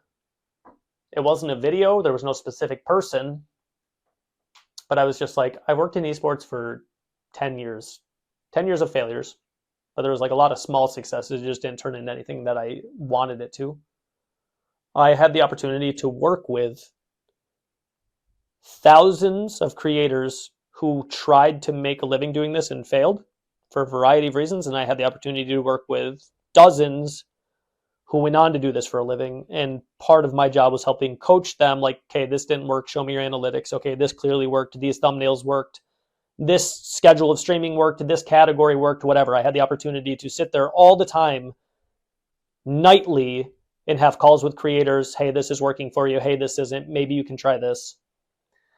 And I was sitting there and I was like, I'm good at games. I'm good at Smite. I have a small following in Smite, actually, because I'm managing the Smite side that I built on Obey right now, which, like, included Sam, who became a really good friend, Alleyway, and all these different people. I picked up a Smite creator team, and I was like, I could join that team. I could start creating Smite content. Like, I've been in the Smite scene for a long time. I picked up Console League championships multiple times, so, like, my name was just in the Smite scene. I played Smite a lot. I chatted in some of the Smite creators' chats. So, like, I'm kind of known. I could just start making content. So I did. So immediately that night, probably like 1 a.m., I texted my friend Bree, who I met through Grifball, and I sent the text message, I'm buying a $5,000 setup and I'm going to start streaming. And she was just immediately like, sick. There wasn't any questions. People still ask me to this day, like, what did you say to your wife? As if she would be concerned, which I think I genuinely understand the concern, considering I was the household income. I just said, I'm going to take a shot at making content. Obviously, it's going to take money to live. So if I don't make money in the first 3 months, I'll just take one of these management jobs. She just said, okay. Yeah, I didn't question it for a second. I knew that if he thinks he can do it, like, he can do it. And we had Liam at the time, so I know that he wouldn't have risked not being able to support us. Like, once we had Liam, it was just a whole new game. Early 2021, I make an announcement on Twitter. I do have a decent following on Twitter at the time. My YouTube videos, throughout that whole time, I was making Smite content. That whole time, throughout this whole past eSport org stuff, I had been making content. Not with the intent that it's ever going to mean anything. I'd get 200-300 views on a video or something like that. And I do daily videos. There was an entire year where I did daily videos in Smite. But I just didn't really put effort into promoting it, networking, marketing. Like, I just made Smite content because I liked Smite and it was fun. And it got me a little bit of following. Like, I had like 3,000 or 4,000 followers or subscribers on YouTube, but it was genuinely nothing.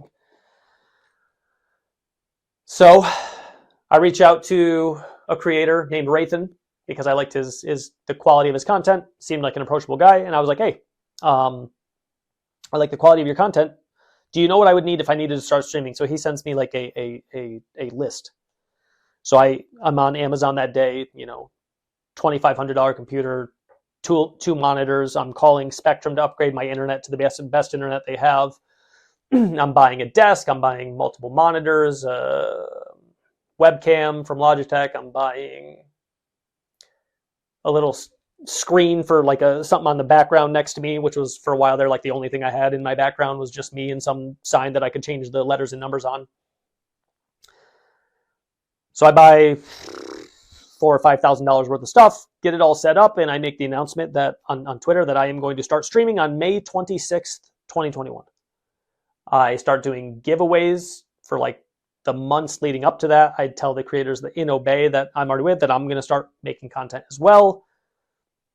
And on May 26th, 2021, I jumped right into full-time streaming. This is one of the most asked questions that I get is a lot of people assumed that I was streaming already, and at some point I just transitioned to full-time. No, I jumped right into full-time streaming. My first schedule was 12 p.m. Eastern to 7 p.m. Eastern, 7 hours. I would get off, eat dinner, spend time with Liam and Maria. They would go to sleep around 10, and then I would stream every single night from 10 p.m. till 2 a.m. And then go to sleep at 2, wake back up at like 9 or 10, and then get ready for the next day's stream. I did that 7 days a week, every single day. I found success immediately, mostly through my experience in esports, like I had mentioned before, working with creators.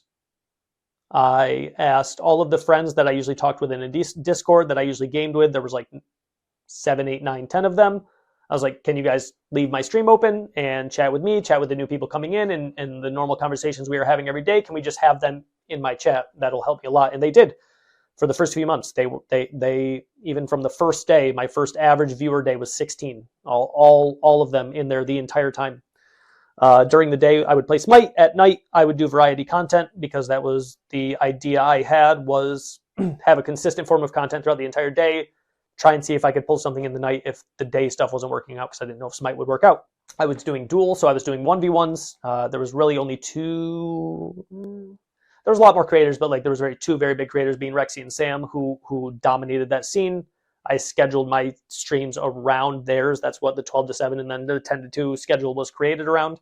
Got a lot of help from the people in Obey. They were giving me raids. I challenged Sam, who I picked up to Obey at the time, to money matches, which got my name in there. He gave me some raids. So through the networking I had done, it wasn't just lucky raids, or it wasn't that we were friends and they were just raiding me. It was because I already had the rapport with them and they respected the content that I was making and the effort I was putting in. Somebody that just comes into the Smite scene and is streaming 50, 60 hours a week. Within the first week, I had averaged 12 viewers.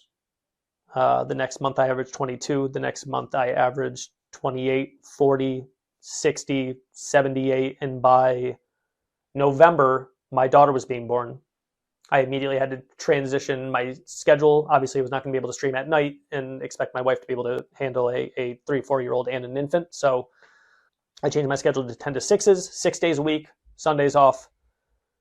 And right around that time, I also was able to apply for partner. In order to be a Twitch partner, you have to average 75 concurrent viewers for the previous 30 days. I applied while my daughter was in the hospital. She ended up having to go back into the hospital a week after being born because she was jaundiced. She was just a very low birth weight. She just wasn't able to rid her body of the excess waste created from red blood cells, meaning that she had to be under like one of those lamps, which help her body naturally process it. So I was just home with Liam doing a stream, just letting people know what's going on. And I actually got the partnership notification email while I was live that told me I had gotten Twitch partner in 6 months, which in the Smite community was relatively unheard of. Oh shit.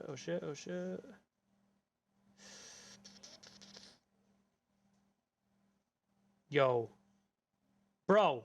And within the first 3 months, I was already averaging like 700 subs and 1,500 to 2,000 donations monthly, to where I was already like, oh, okay, yeah, we should be able to do this.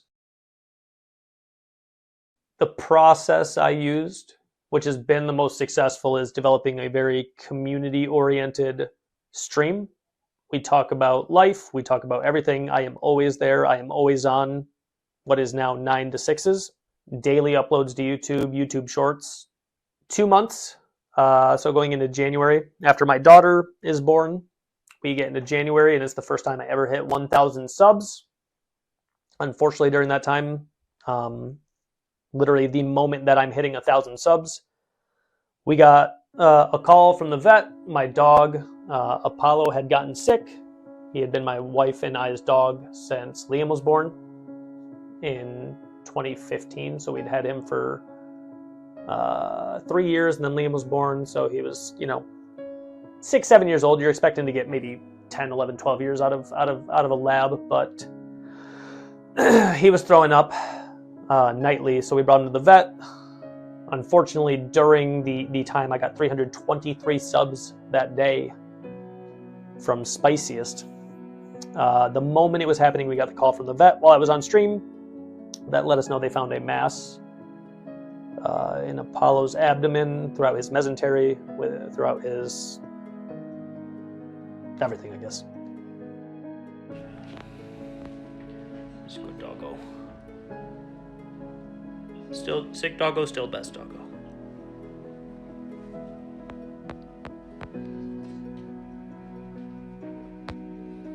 Sick doggo, still best doggo. Thanks, buddy. Yeah, it was. I still talk about it to this day with Spiciest, who's still a part of the stream. It's like I wasn't able to enjoy that moment. Hitting 1,000 subs, even if I was questioning what type of success I would have streaming, hitting 1,000 subs, 1,000 paid subscriptions to my Twitch channel is I don't think that was even a goal. I couldn't even fathom it when I was starting streaming that I would have 1,000 subs. So for the first time that ever happened, to be happy and trying to be grateful, but at the same time getting to me what was, again, just more awful news. It felt like no matter how many good things happened, there was always something that was going to go bad. And it led me to this moment where I was always very calm when bad things happened, almost at this point in my life, because I just expected it. But also at the same time, I expected clearly if I just keep working at something the same way, when Hype ended and then Myth came up, and then Myth ended, then Obey came up, and then Obey ended, and then my content career came up, and then it just seemed like I was always very calm about it. Even with the health issues I had, I was just always very calm about it. It's like, yeah, it is what it is. It's going to be bad news. But if I can just keep working at whatever I can, it just ends up working out. So I never really got too down, even though a lot of those moments were really tough. So being able to be grateful, I'm actually glad I was able to share these type of moments with my community, though. I genuinely do think that them experiencing these moments with me, finding out my dog is going to pass away, or I found out my friend Buddy died of a heart attack while I was streaming, even experiencing these moments live on stream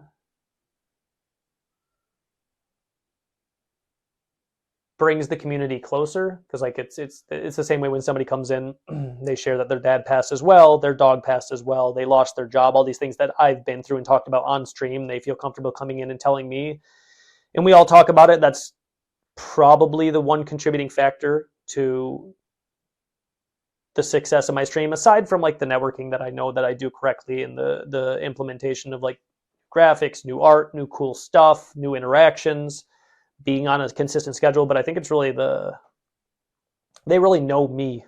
There's nothing fake. I'm the exact same person live. I'm the exact same person offline, the exact same person. There's no hidden agendas.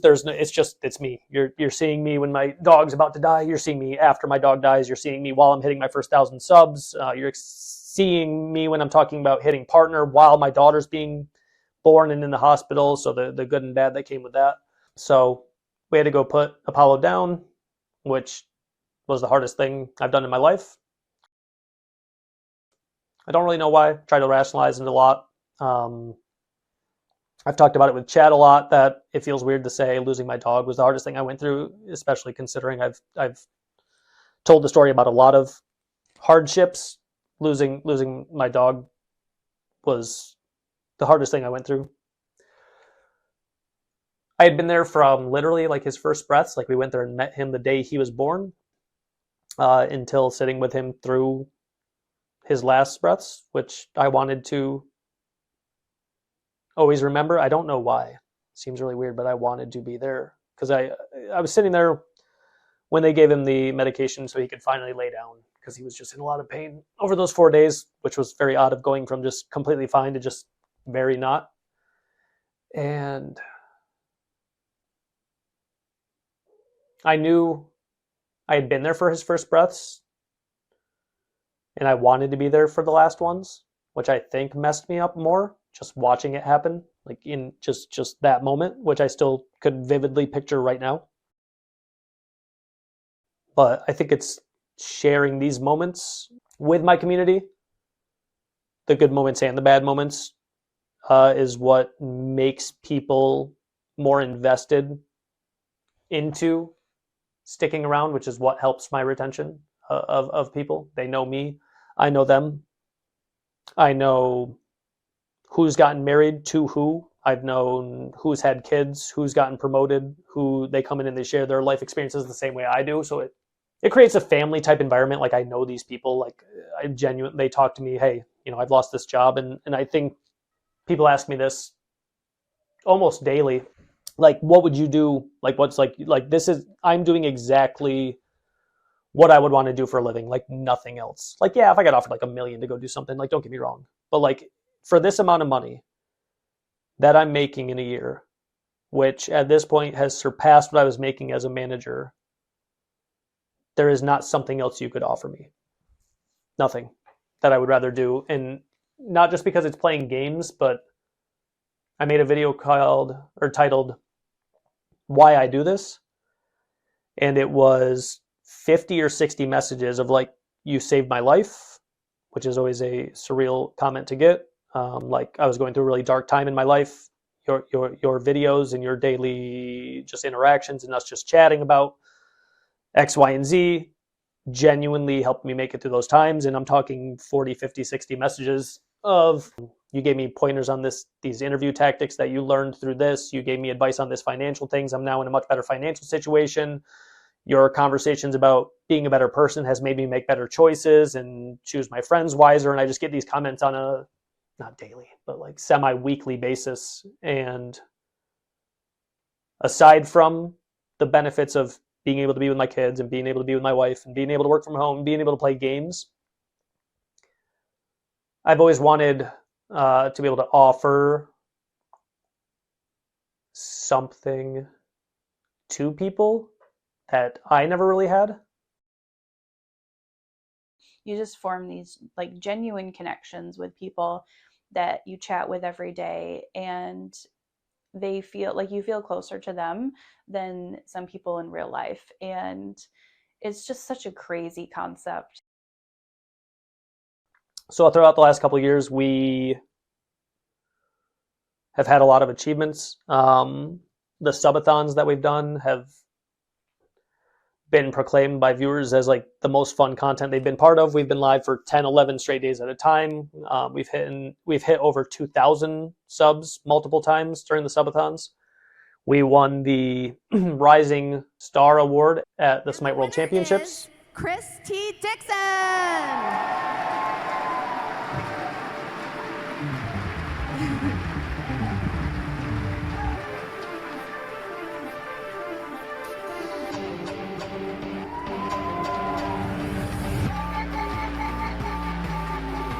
It's a long walk.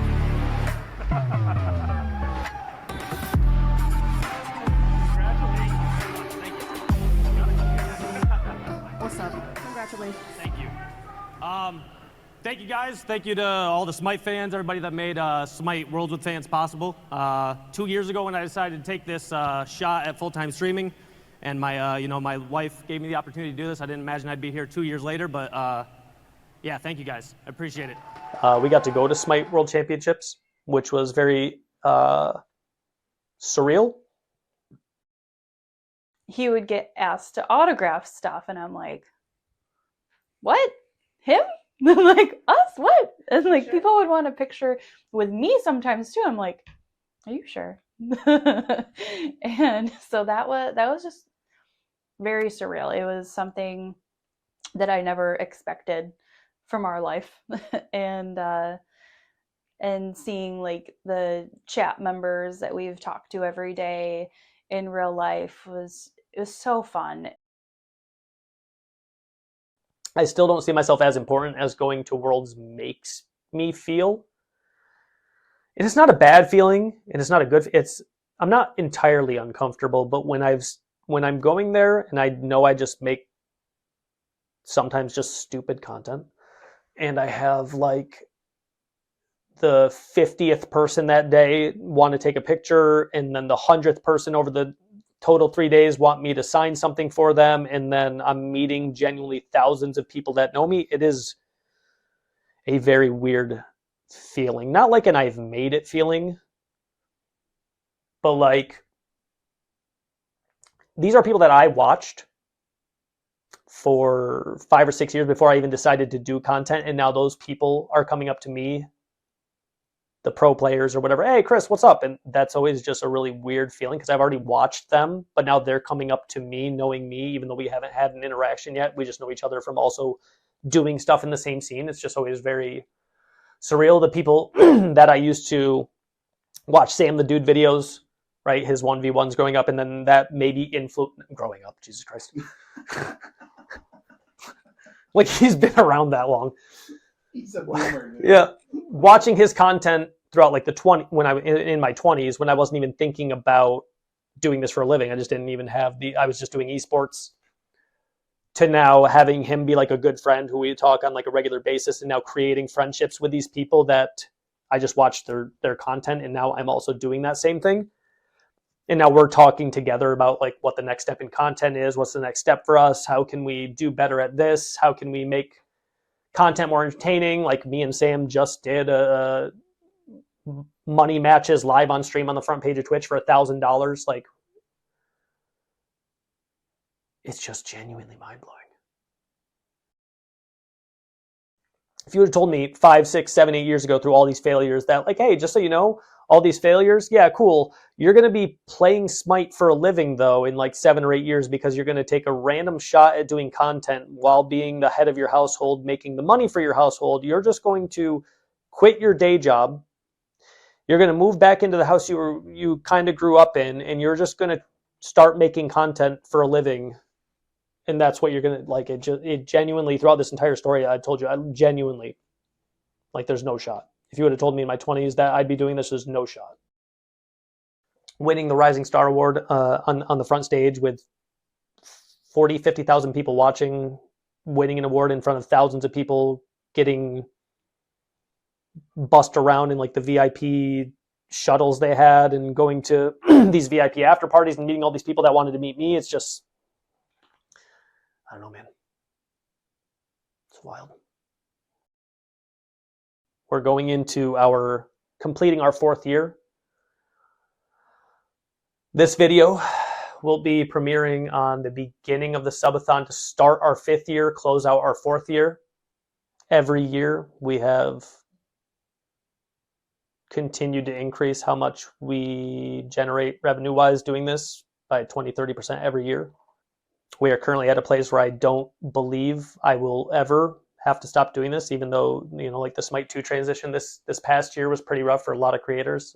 There was still never a time, luckily, because of my community, that I ever was like, don't know if I'm gonna be able to do this forever. And like, we're so lucky to have all the community members, and like, thank you to you guys, by the way, because we would not be able to do this obviously without you. And it's just the generosity, and it is just insane. Like, I'm so thankful. Overall, throughout telling this story, though, when I talk to my community about the only things I'm insecure about, I guess, which is my ability to express emotion in a way that I deem acceptable for the amount of generosity they give. I'm not going to cry. I don't ever really understand happy tears, so like my brain just doesn't process it that way. And I see other creators, they sound more gracious when they receive things, and my voice just doesn't really do that. Doesn't really do the intent I have justice. I just know growing up, if my parents could have been around more, I obviously would have enjoyed it. I am glad that I am the person I am So I don't really wish things would have been differently, but also I'm glad that I'm able to not have to be away from my kids all the time. I'm glad that my kids will be able to grow up with their dad home all the time. This has made me and my wife closer. Believe it or not, even though people ask this, we fight a lot less when we're together all the time. We don't get sick of each other. We have a healthy relationship. We've been together for 15 years now, and our relationship has never been better had I started being home every day. This community and Smite, this is what's been talked about over the past few months a lot, is I must be getting paid by Smite for how much I support them. No, Smite has literally given me this opportunity. The Smite community has given me this opportunity. The developers have given me this opportunity. Yeah, I could have chosen another game, and I could have been successful in that perhaps, but I like this game. It's been a very big part of my life. I support it because I want it to succeed. Its success is parallel to my own. And it's the reason that my kids and my wife get me home every day. I get to then help a lot of different people. I'm glad I'll be able to influence people to be better people. I genuinely think I can have more of an impact on the world and have a purpose, because that's kind of all I've looked for in my life, aside from doing what I want to do and being successful at it and having success in what I do. And I've just always wanted a purpose, and aside from making sure my wife has a good life and making sure my kids have a life and they literally have whatever they want, if there's ever any way, which is I think why I made this documentary, if there's ever any way I can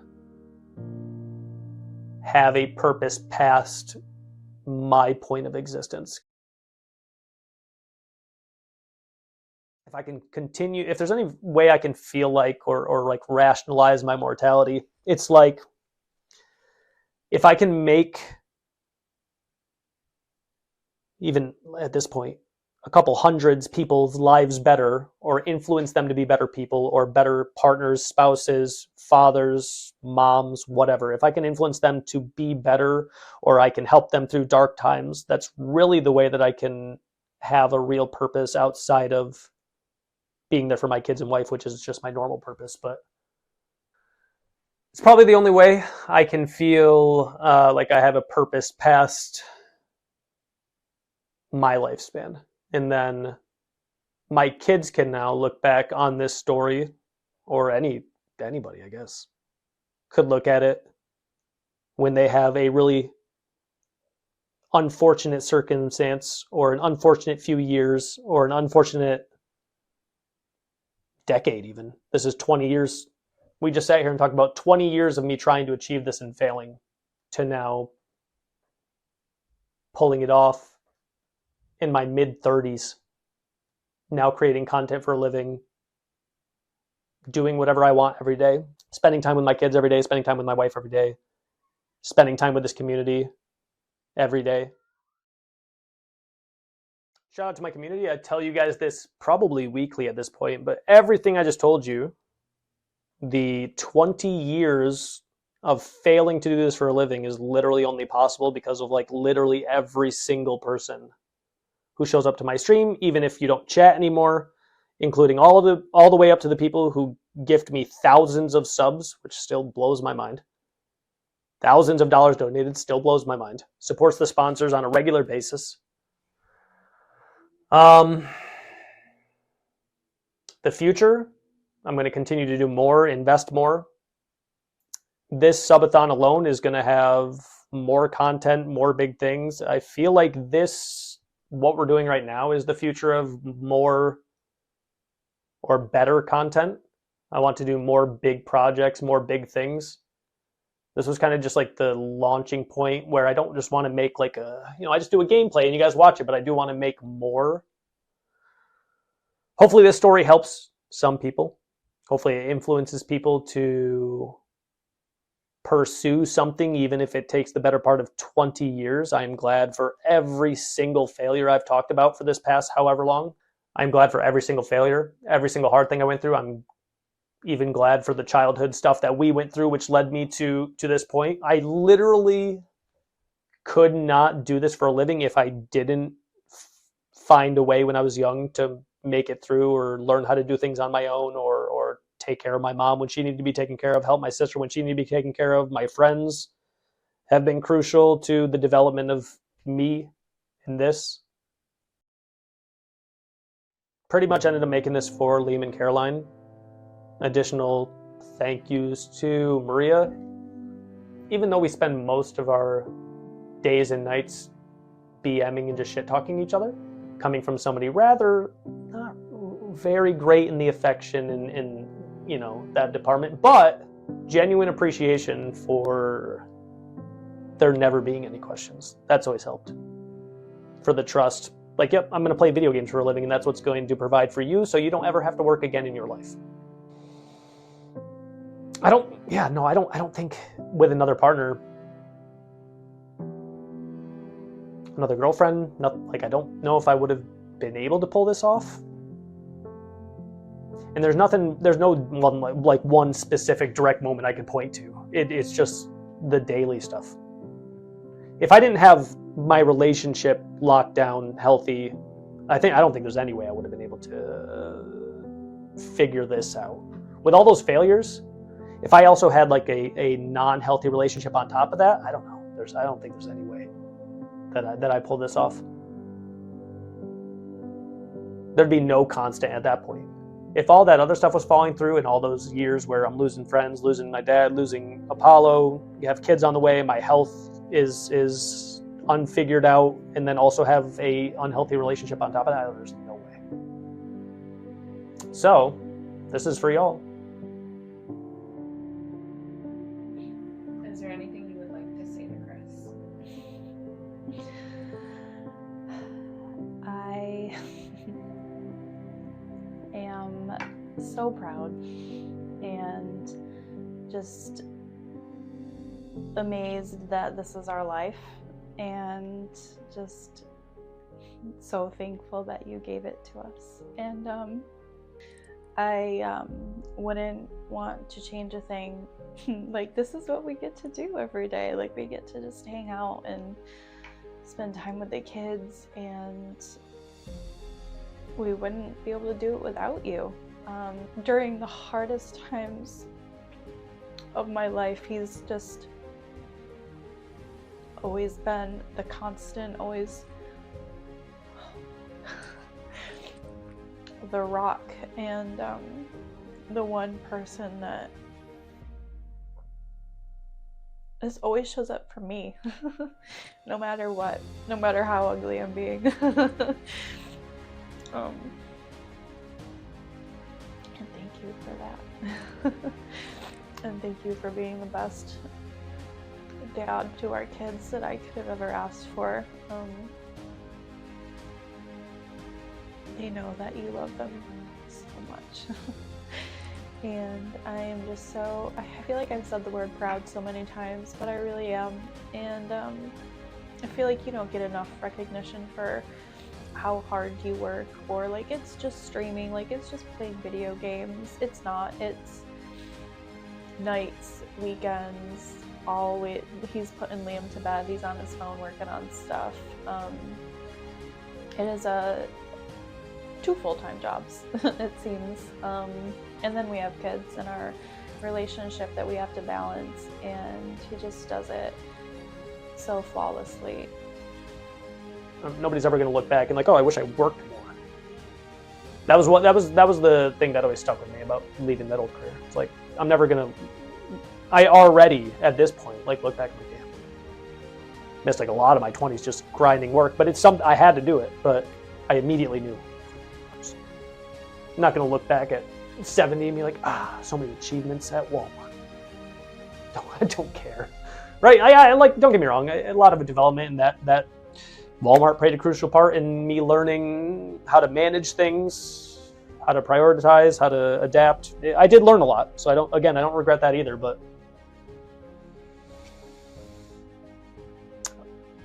I'm genuinely doing what I want to do every single day with the people I want to do it with.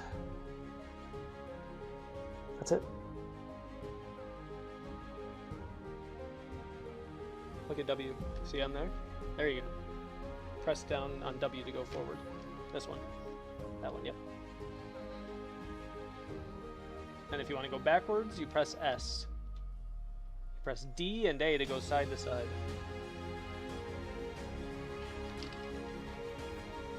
Nope, just not all of them. Just oh. You want to try again? Okay. All right, that's probably gonna do it for this stream. That puts us right at 8 hours.